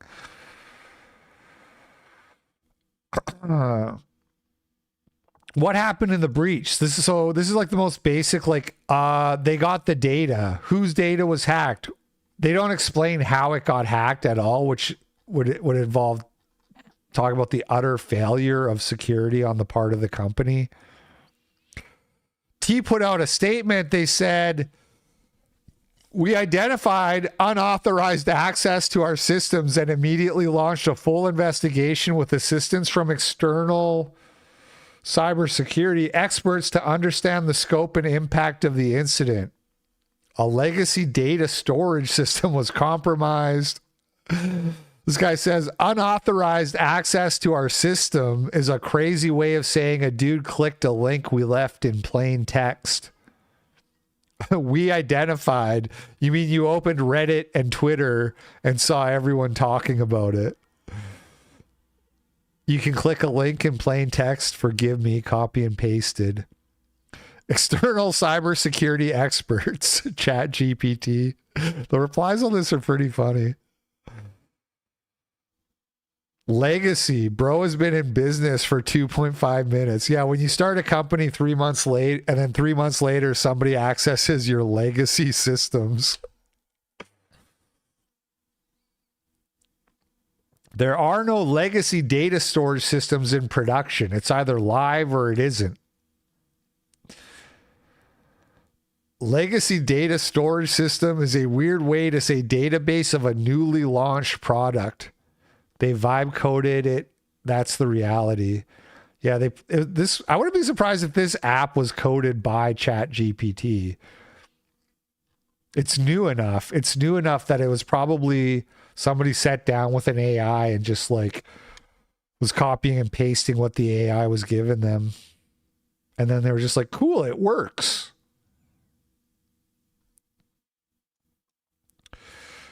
Somebody on 4chan made a clickable map.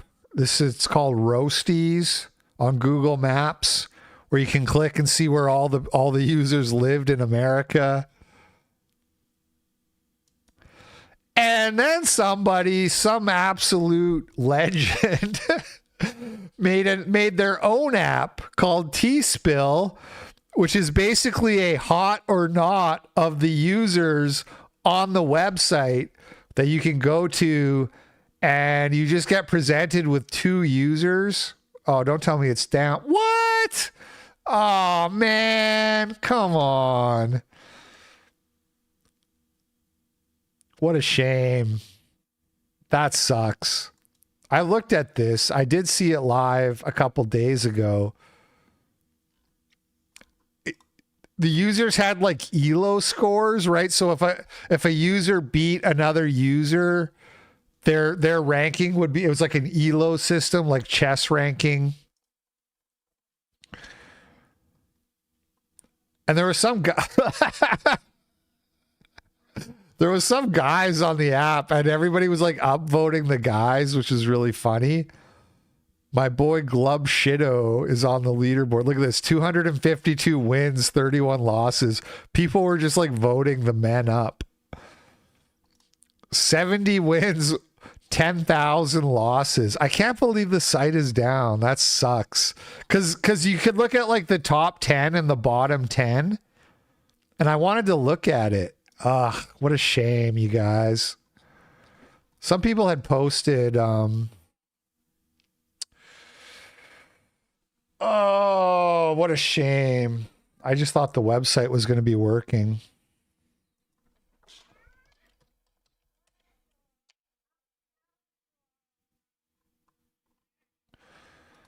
Here's the top 4. Includes a man, a dog, and a famous Dr. Pepper can. This woman was ranked. She's the hottest woman out of like 70,000 or however many it was. 80% win rate.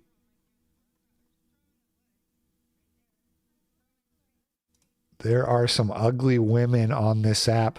So the Scots Moogroat sent $3. tspill.fun. The theory, this better not be a tub girl lemon party type of shit. Are people just adding their own images? Because it's like there's more and more men showing up, and I'm a little bit skeptical of this whole thing. More of a moid enjoyer? Question mark. Okay, I can't click on the guy's hairy legs. I'm sorry, I can't do it.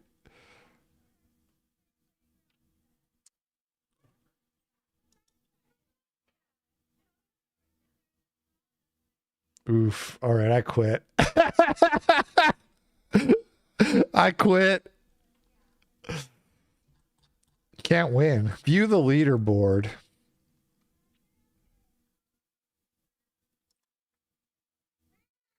Just a normal, like, cute. Not even this chick is like literally like a 6 or 7 out of 10, you know? The proverbial beautiful mid, ranked number 1. Big zit on her chin, ranked number 2. So basically, the women are not very attractive. We can look at the bottom 50 here. ELO -6. I didn't know ELO scores could go negative. I don't know that much about how it works, but I didn't even know that was possible. They're all black, by the way, on the bottom. Good grief, man.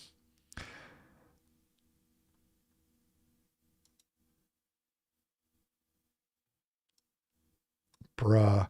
So the theory, people were talking about how it's like a female intrasexual competition, right? How basically a bunch of ugly women are the ones who get on this app to shit talk men that they want to date so that they don't have to compete with these other women. That's a funny theory. I don't know how true it is.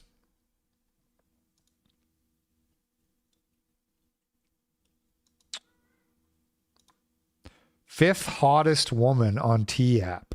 Another zit. Not that I can talk. I don't know how true that is.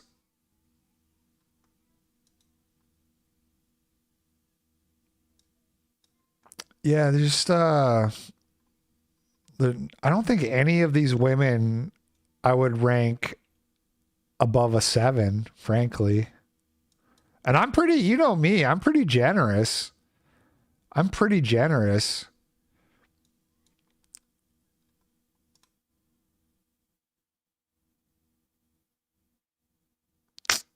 I think if she had like a better haircut and not nose rings, she could maybe be an 8 on a good day, you know.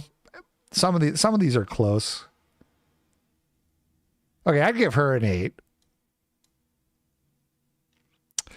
I'd give her an 8, chat.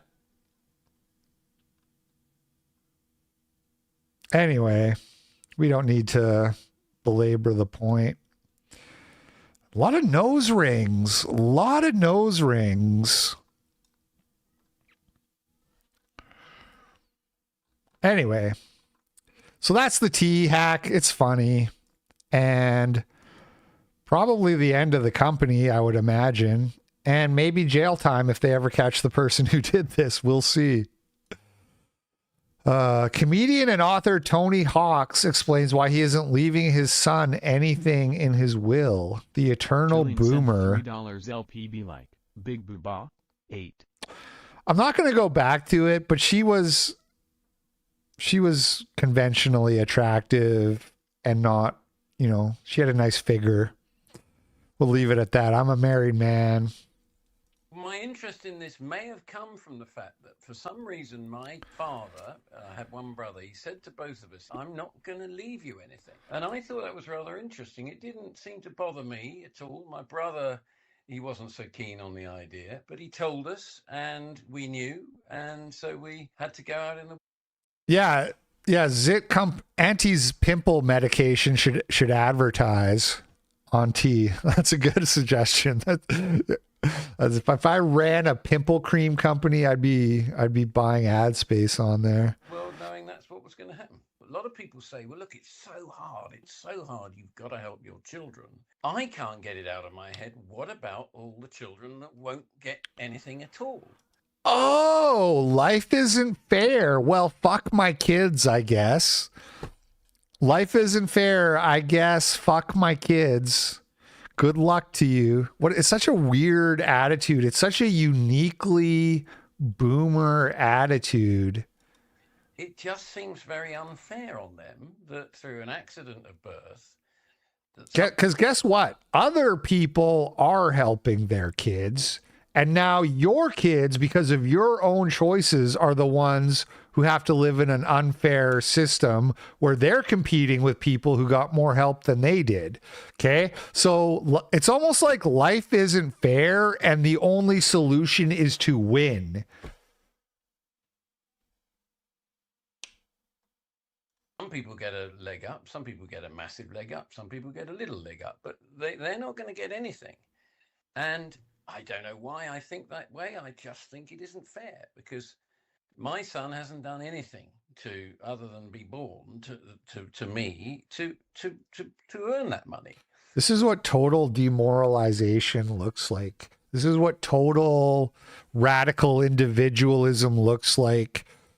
Being detached from your own kids, not seeing them as your duty and responsibility, not to mention your legacy.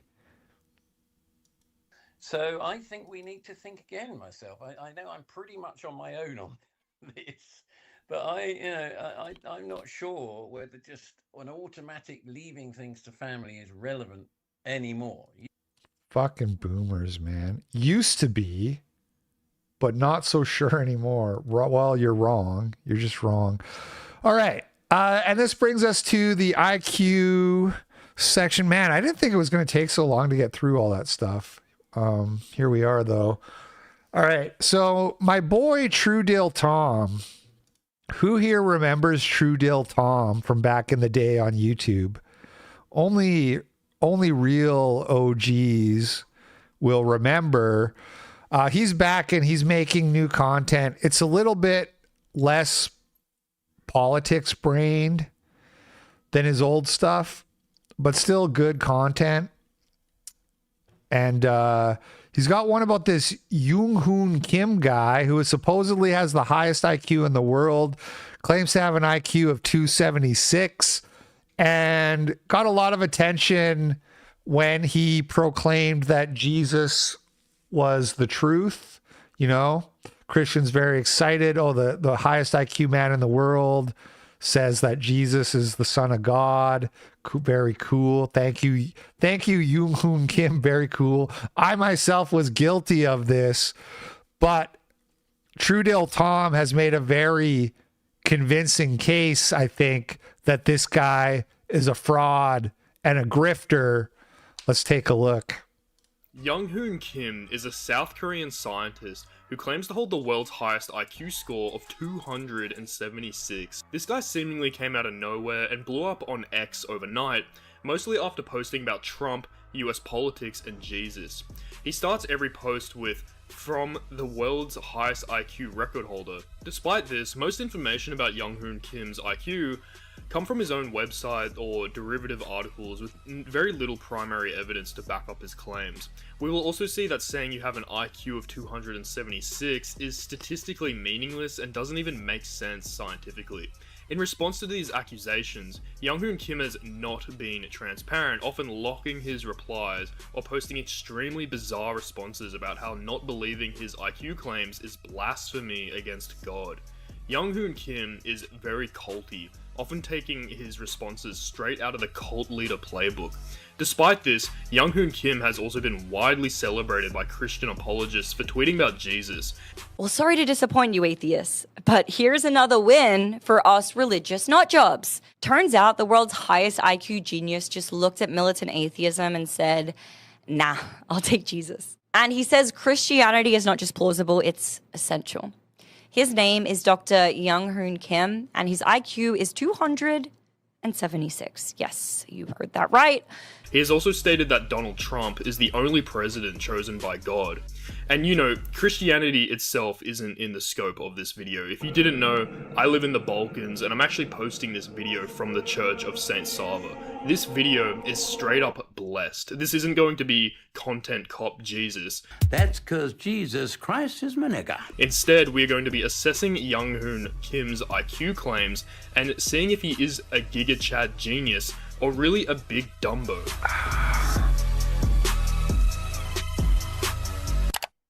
YoungHoon Kim is a Korean scientist who claims to be the most intelligent man alive. Here is YoungHoon Kim signing a post to his mom with highest IQ record holder rather than his name. Like, just asserting your IQ into a post about your mom just cracks me up. In addition, YoungHoon Kim really found success online when he began posting Christian conservative stances on X, like stating that abortion is murder. This has led to YoungHoon Kim becoming very popular on the right and amongst apologists. YoungHoon Kim is also in the business of making prophecies, claiming that Jesus will be returning in our generation. I am the world's highest IQ record holder, YoungHoon Kim. I say this not just with human logic, but with divine revelation. Jesus Christ will return in our generation. This is a truth revealed to me by God the Father and the Holy Spirit. I have received grace, not only through faith, but through the gift of the world's highest IQ score and record. When it comes to Jesus' return, many Christians will cite the Matthew verse, but about that day or hour, no one knows, not even that. I mean, first of all, anybody claiming to be a prophet of God in this year, I would be very skeptical of. And I would need a little bit more than just them also claiming to have the world's highest IQ for me to.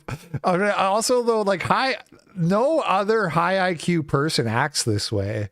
Nobody constantly talks about their IQ. I do a little bit, but that's because I'm a midwit. I just have a 132 IQ. So nobody who has a genuinely high IQ is constantly talking about their IQ. Angels in heaven, nor the Son, but only the Father. However, did you know that YoungHoon Kim has an IQ of 276? Have you ever considered that? But furthermore, YoungHoon Kim says that he isn't a prophet, but that he has received prophetic. I don't have a 132 IQ?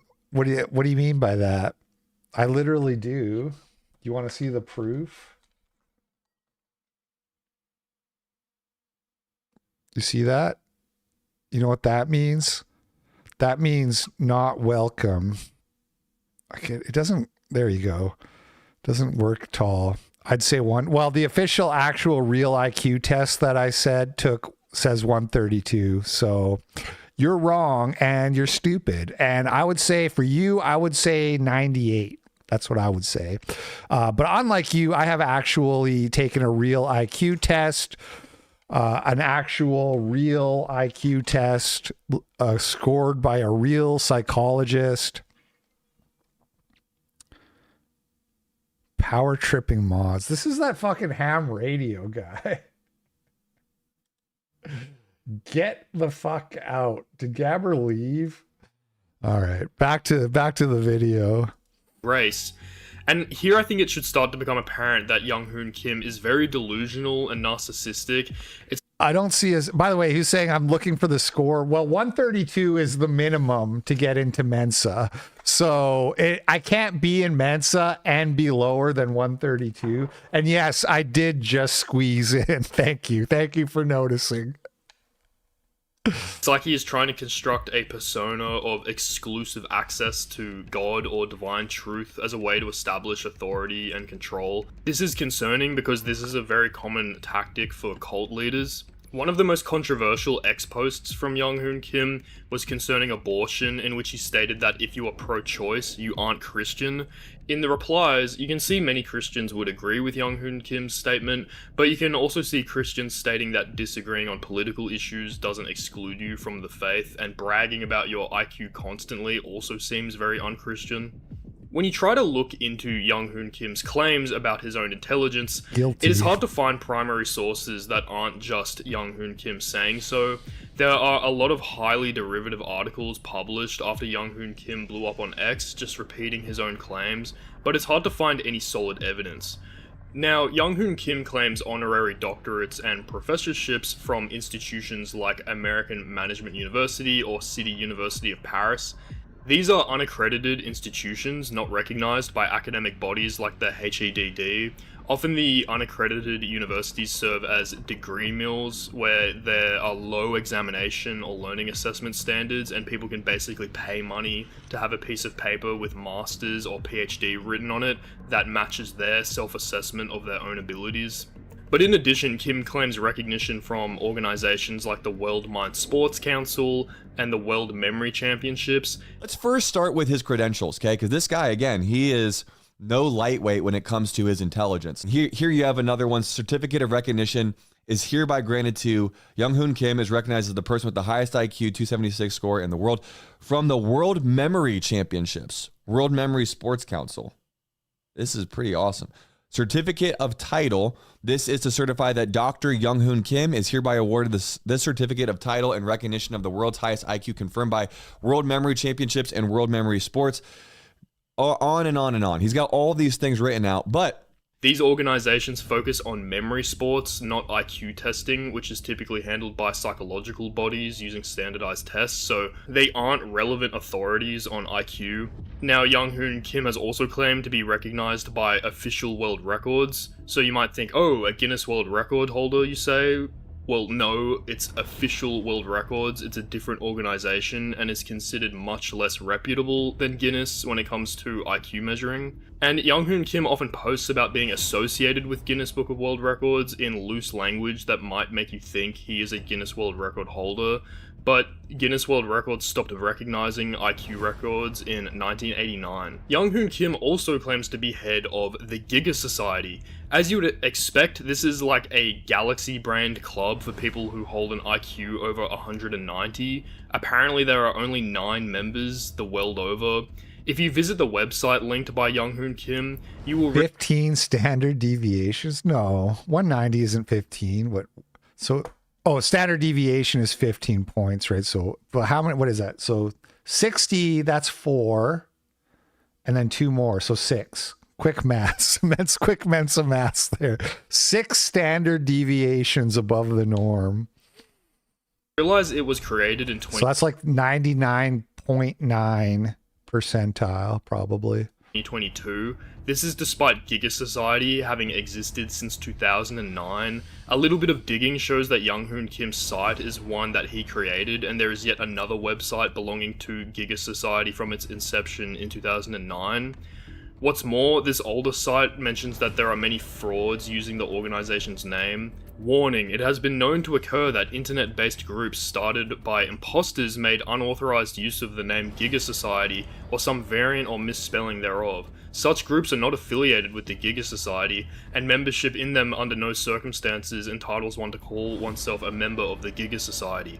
Contact the Society's psychomeditor to verify whether any particular group is bona fide or whether any particular individual who claims to be a member of the Giga Society is indeed that.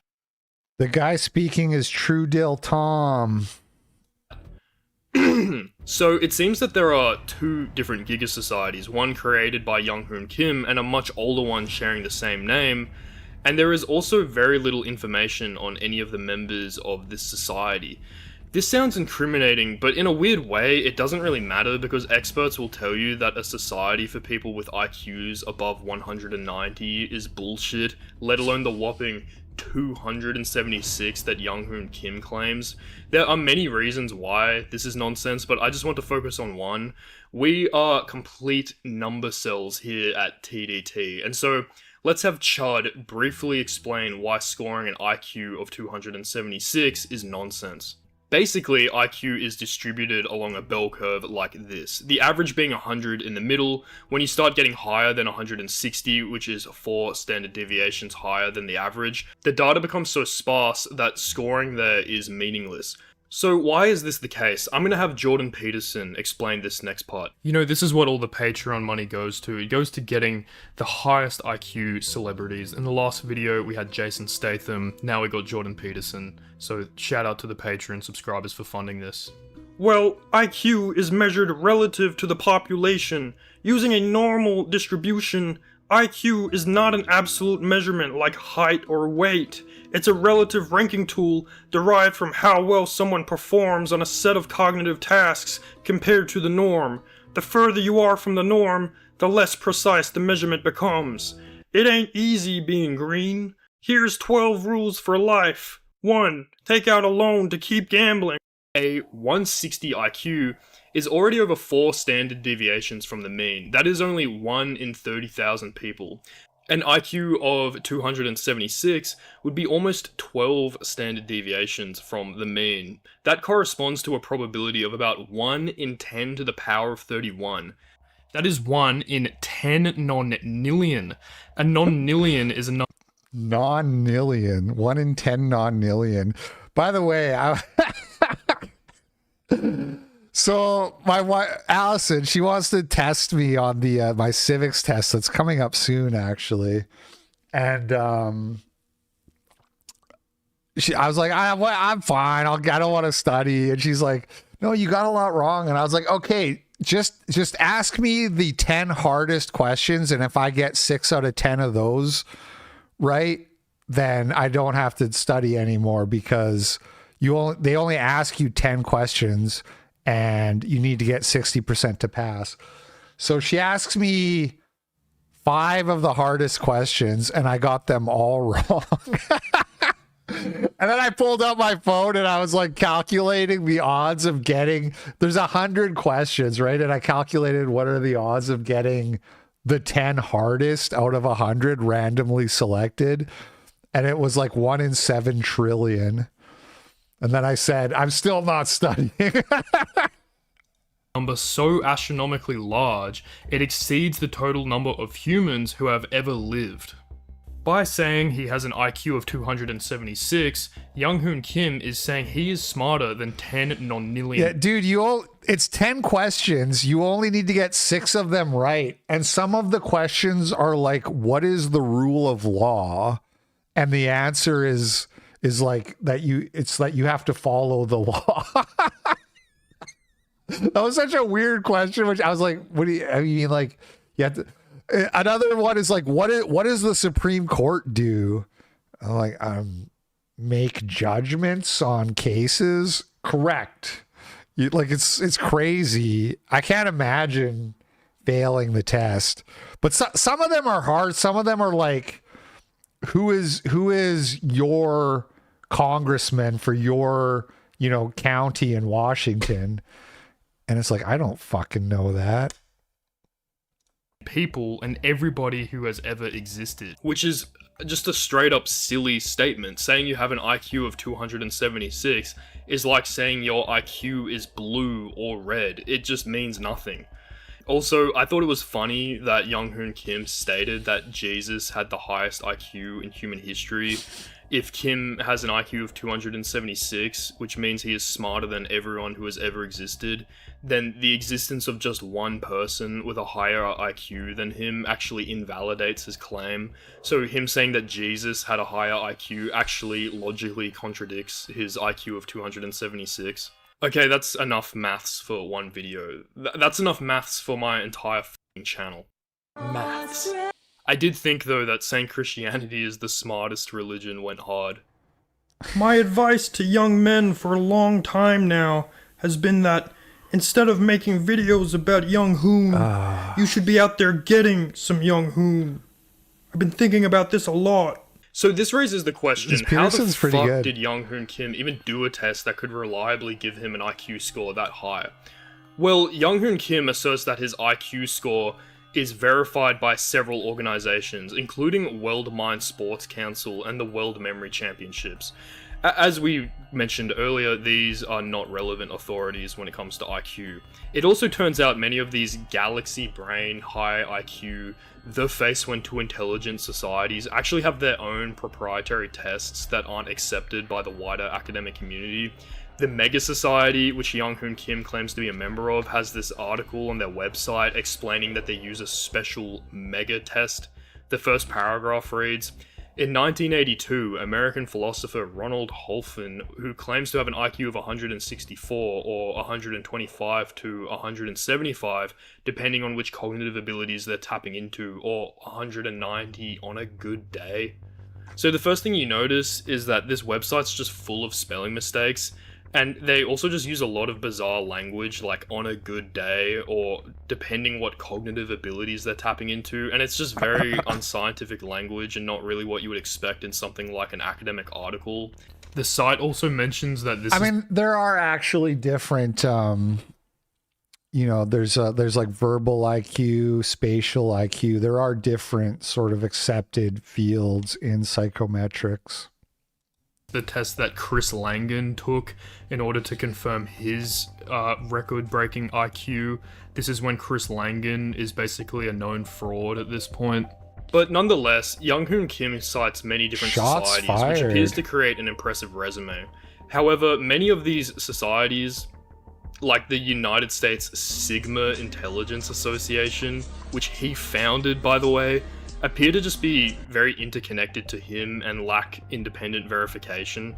A Reddit user named Upset Apartment 1959 found that if you look at all the high IQ societies that YoungHoon Kim is affiliated with, they are all connected to the same people, having overlapping founders and members, appearing more like a coordinated cabal rather than being based on independent IQ scores.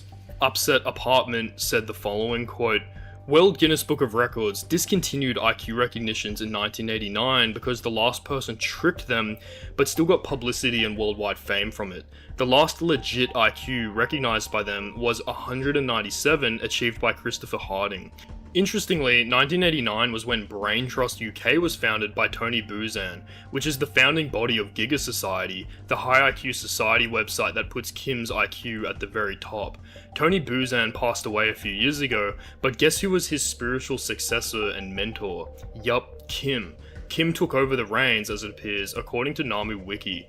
Giga Society has only 9 members in the world, Kim at the very top, and a majority of them are familiar names in other high IQ societies, one of which, Marios, says in an interview his IQ is 150 to 170.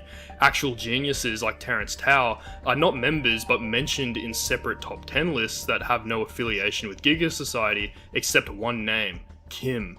Kim, conveniently, appears on both the top 9 member list and top 10 IQ list. According to articles, many of which are paid publications like US Weekly, Reader's Digest, the 276 IQ was recognized by the World Mind Sports Council and World Memory Championships, both of which were founded or heavily associated with Tony Buzan. Of course, Kim appears on the council of both of these organizations, the very ones that accredited his 276 IQ. The official world record is also claimed by Kim. It appears it is a nice catch of a web address, officialworldrecord.com, owned by a company in Spain, but has spelling errors and asked for a $275 expedite fee for you to register your record quicker. Giga Society claims that it is the only world record body accredited by the Council of Notariates of the European Union. Sounds legit, but then again makes you wonder if they just... So for $275, you can get your world record recorded with the official worldrecord.com. accredit anyone willing to pay. The question remains, which test did he take to get to 276? My suspicion is one administered by Giga Society themselves. What's amusing is that once a test is used to admit a member to Giga Society, it may not be used again for the admission of any other members. So basically, no one may replicate your score or know how it compares, even if they could, since no test is the same. Remember, Kim is also on this 15-member committee. Yes, you heard that right. He is a part of the committee and part of the elite 9-member group. End quote. This suggests that all of these high IQ societies are connected, and that being associated with Tony Buzan probably played a role in YoungHoon Kim's recognition by these different groups. Given all of this, many people have questions for YoungHoon Kim. However, YoungHoon Kim often locks his replies on X and basically avoids responding to criticism. Recently, YoungHoon Kim made a post concerning the fact that, according to Grok, he is a fraud. Quote, "In 24 hours, Grok spread more lies about me than any human ever could. Over 90% of its sources came from Reddit. It rejects truth, spreads evil, and defies Christ.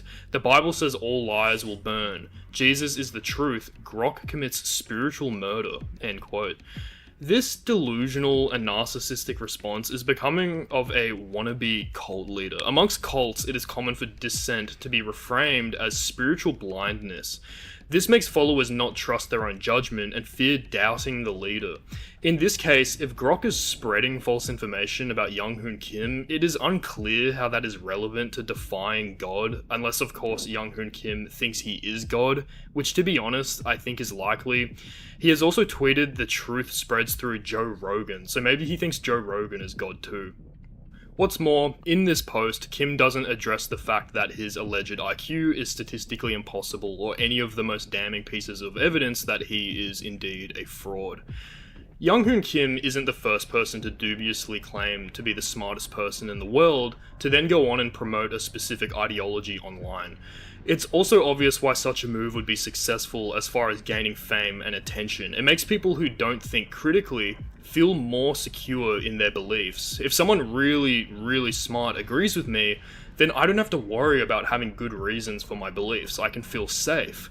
And to be honest, I think YoungHoon Kim is a new low for the people who have enthusiastically shared his story. YoungHoon Kim's claims don't make sense given the most elementary understanding of IQ testing.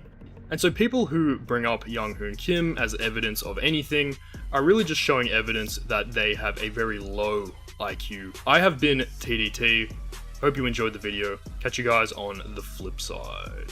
Yeah, Grok is garbage. I had a viral post the other day about how parents of girls have more cortisol than parents of boys, basically implying that raising girls stresses you out more. And there's like a bazillion replies of Grok, is this true? And you can like look at one and it'll be like, Grok will be like, yes, according to a Stanford study, this is true. And then in the other reply, he'll be like, there is no Stanford study. So it's kind of a ways down, but here it is right here. I should retweet this actually. Oh, weird. When I look on my phone, it's like every reply is like Grok, Grok, Grok. It's different. So yes, according to a UC Berkeley study. Wow. A lot of the, oh, hold on.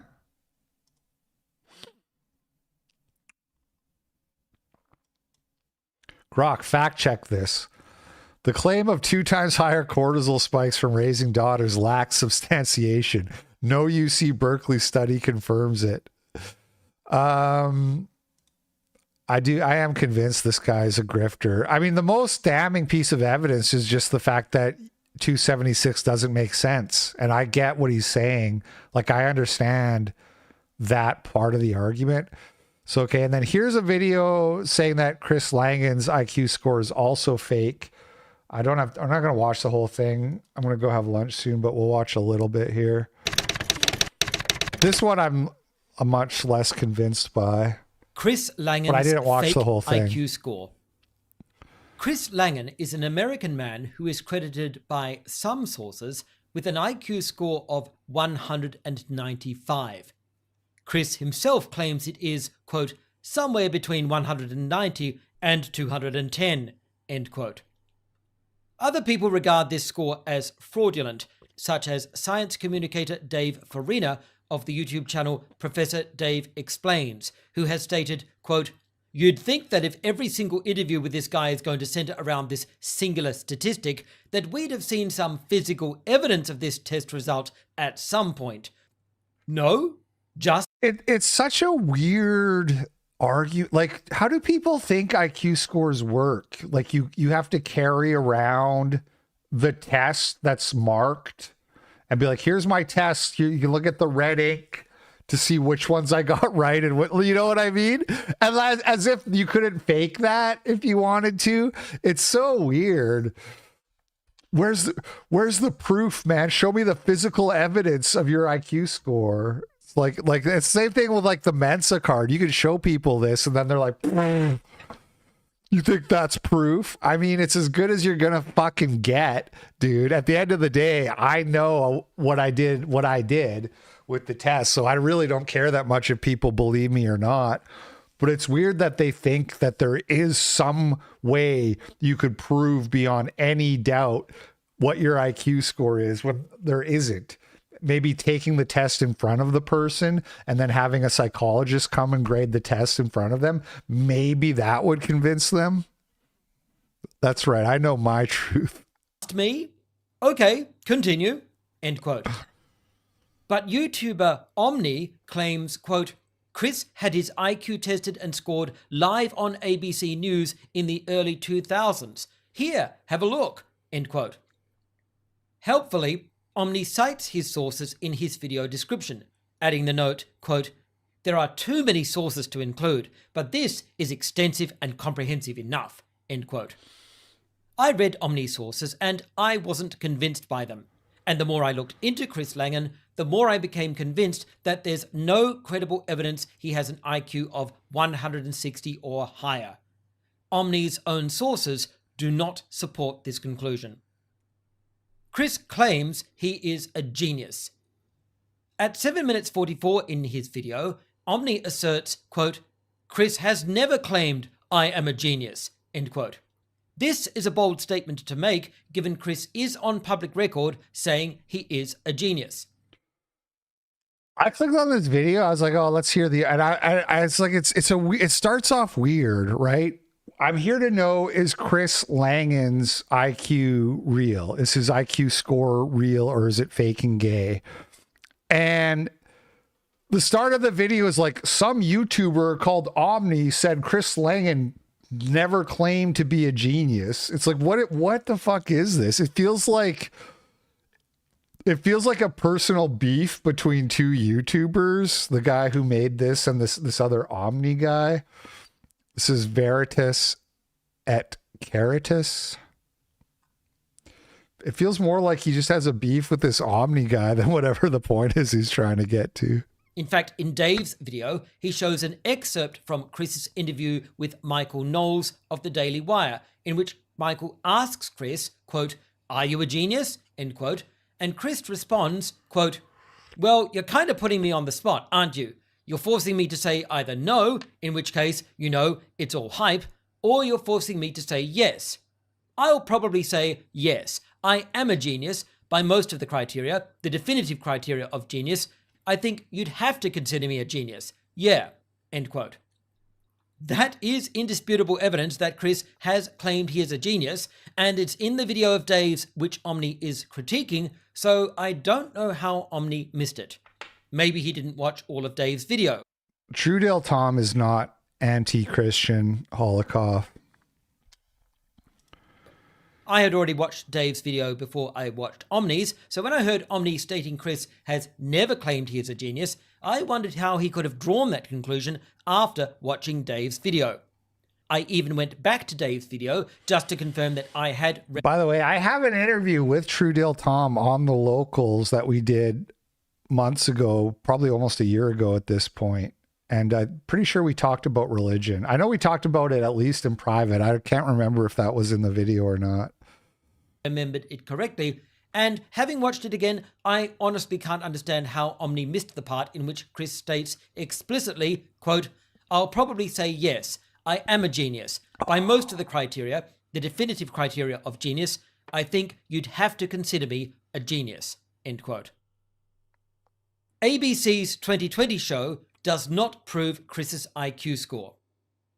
Omni takes issue with Dave's denial of Chris's IQ scores, saying, quote, "Dave has said that Chris Langan made up his IQ scores. He says that there is no evidence, zero, of him having a high IQ, and he just made it up to drum up his theory by self-promotion," end quote. In response, Omni insists, quote, "The instantiation of Chris's IQ scores and his IQ claims have been made by, not Chris, but by third-party sources ever since the 80s and the 90s. As a matter of fact, Chris had his IQ tested and scored live on ABC News in the early 2000s," end quote. Contrary to what Omni says, Chris has made claims about his IQ score. In fact, we can see this in Dave's own video, which Omni is critiquing, in which Chris states plainly, quote, "My IQ would be somewhere between 190 and 210, end quote. It's hard to understand how Omni missed this. So that actually corroborates what True Deal Tom was saying, which is that when you get to the outer range, it becomes less and less accurate, which is why it's more reasonable to give a wide range, because like as True Deal Tom was explaining correctly, you just can't really accurately measure when you're that far away from everybody else, because there's just not enough people to compare you to in your peer group. Chris had his IQ tested and scored live on ABC News in the early 2000s. Here, have a look, end quote. The ABC News report was in 1999, not the early 2000s, but that's a minor point which doesn't detract from Omni's specific claim. Omni shows the video of the ABC News report, but it does not show what he claims. For a start, Omni said that, quote, Chris had his IQ tested and scored live on ABC News, end quote. But even in the video Omni shows, there is no live testing and scoring. The clip itself is barely over a minute long, far too short to show a live IQ testing and scoring, which the clip itself said actually took 2 hours. This guy really doesn't like Omni. Showing Chris moving some puzzle pieces around while the reporter narrates over the video, whoever that there's is, nothing to show Chris's test at all. It's not even clear if those puzzle piece shots are supposed to be from the actual test. This is not a clip of Chris taking the test live, and it doesn't even claim to be. Maybe there is a recording of live footage of Chris taking the entire test, but what Omni showed certainly isn't it. Telling us to just take a look at this clip doesn't substantiate Omni's case at all. In order to be convincing, what I would like to see is an explanation of which IQ test Chris was given, who gave it, the conditions under which it was given, and the methodology used to calibrate the results. The ABC clip provided by Omni doesn't give us this. It only tells us, quote, his score reported is too high to measure, end quote, which are the words of the reporter, not the tester. And we see on screen the unidentified tester saying, quote, the highest individual that I have ever measured in 25 years of doing this, end quote. Okay, so so right there, a real news organization, ABC News, talked to the psychologist who scored Chris's test, and the psychologist said in 25, or psychometrician, whatever, in 25 years of doing this, I have never seen anyone score as high as Chris. That right there should be where you say, okay, this is not a waste of time. Like, there's no video here. You're like, I'm going to debunk Chris Langan's. Let me go look at the source. And then the source includes an actual professional vetted by ABC News saying, I've never seen anyone score as high as this guy in my entire career. At that point, you probably just say, you know what? He's smart enough. He's got a high IQ. Let's just leave it there. But this person doesn't even give us a number in this clip. Now, if we go to one of Omni's other sources, a transcript of the 2020 report, we do find the name of this tester, Dr. Bob Novelli. But when Novelli is quoted, he doesn't give us a figure for Chris's IQ. He just says, quote, Chris is the highest individual that I have ever measured in 25 years of doing this, end quote. Right. Again, congruent with what we learned from Truedale Tom, that you can't really accurately measure past a certain point. In the associated article, we're told, quote, in 25 years of testing, the doctor had never seen a score so high. The results were literally off the charts. Langan's IQ could not even be measured by the test, end quote. But these are the words of McFadden, the reporter, not the tester, Bob Novelli. So what was Langan's score as tested by Novelli? We don't actually know, since we have no specific information from Novelli, the actual tester. We have a statement by Novelli that, quote, Chris is the highest individual that I have ever measured in 25 years of doing this, end quote, but no specific score. And we have a claim by McFadden that, quote, the results were literally off the charts. Langan's IQ could not even be measured by the test, end quote.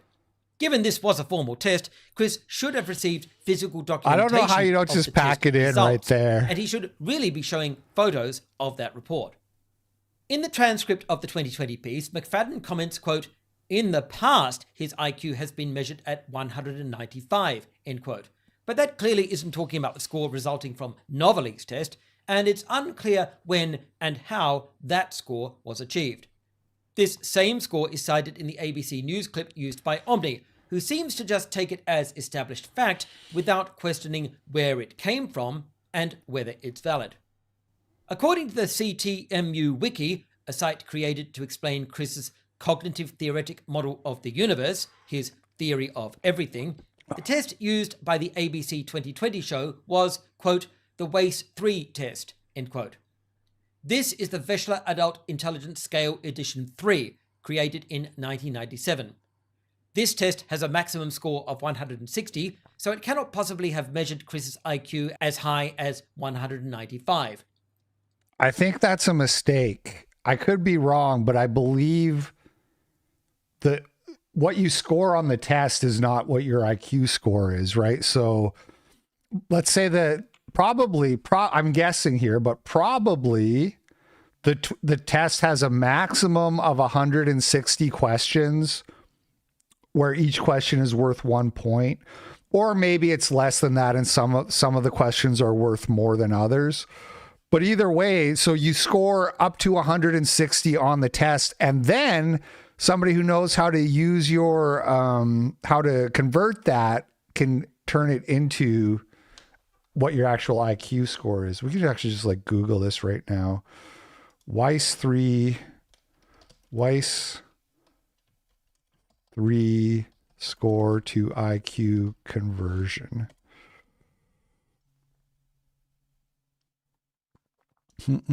Converting raw scores into scaled scores, right? So this is how it works. I've been diagnosed. I was only able to find raw scores. Could someone convert them? And it's got like all the different sections of the test here. But see, like, actually knowing what the conversions are is like hard to find. And anyway, that's a mistake right there. It's not saying that the test can only measure up to IQ of 160. It's saying that if you got every question on the test right, you would score 160, which probably no human being has ever done, which is why the test is good enough or whatever. Anyway, so is Chris Langan's IQ score exactly 195? No, because we don't even know how to measure accurately past like 160-ish. Is Chris Langan's IQ really fucking high? Yes. Is his IQ higher than yours? Almost certainly. Extremely likely that he would score better on an IQ test than you would. So what are we even arguing about here? Okay, you guys, that is the show for today. Thanks for the big donos. Massive support today. Over $200. Really appreciate it. Thank you, everybody. Thank you for watching. And I'm doing a gaming stream tonight of some kind. I might try a little more Visage. Either that or maybe Death Stranding. I don't know. Little gaming tonight. And look, my wife just showed up with lunch just as I was. What do we got here? Chicken burger with some peaches and a homemade cookie. Anyway, I'll just eat this. You guys just stick around and watch me eat. No, I'm calling it a day. I will catch you all on the flip side. Peace out.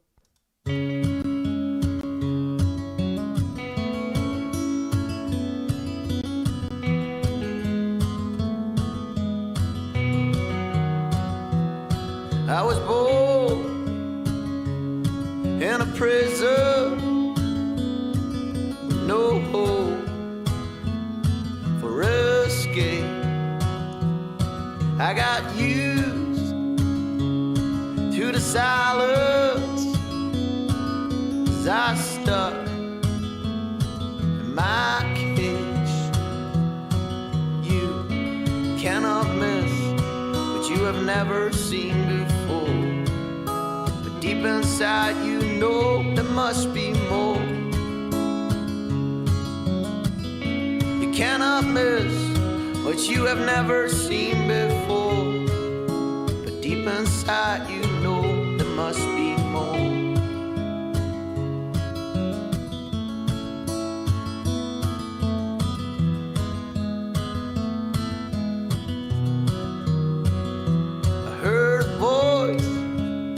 But I could not follow.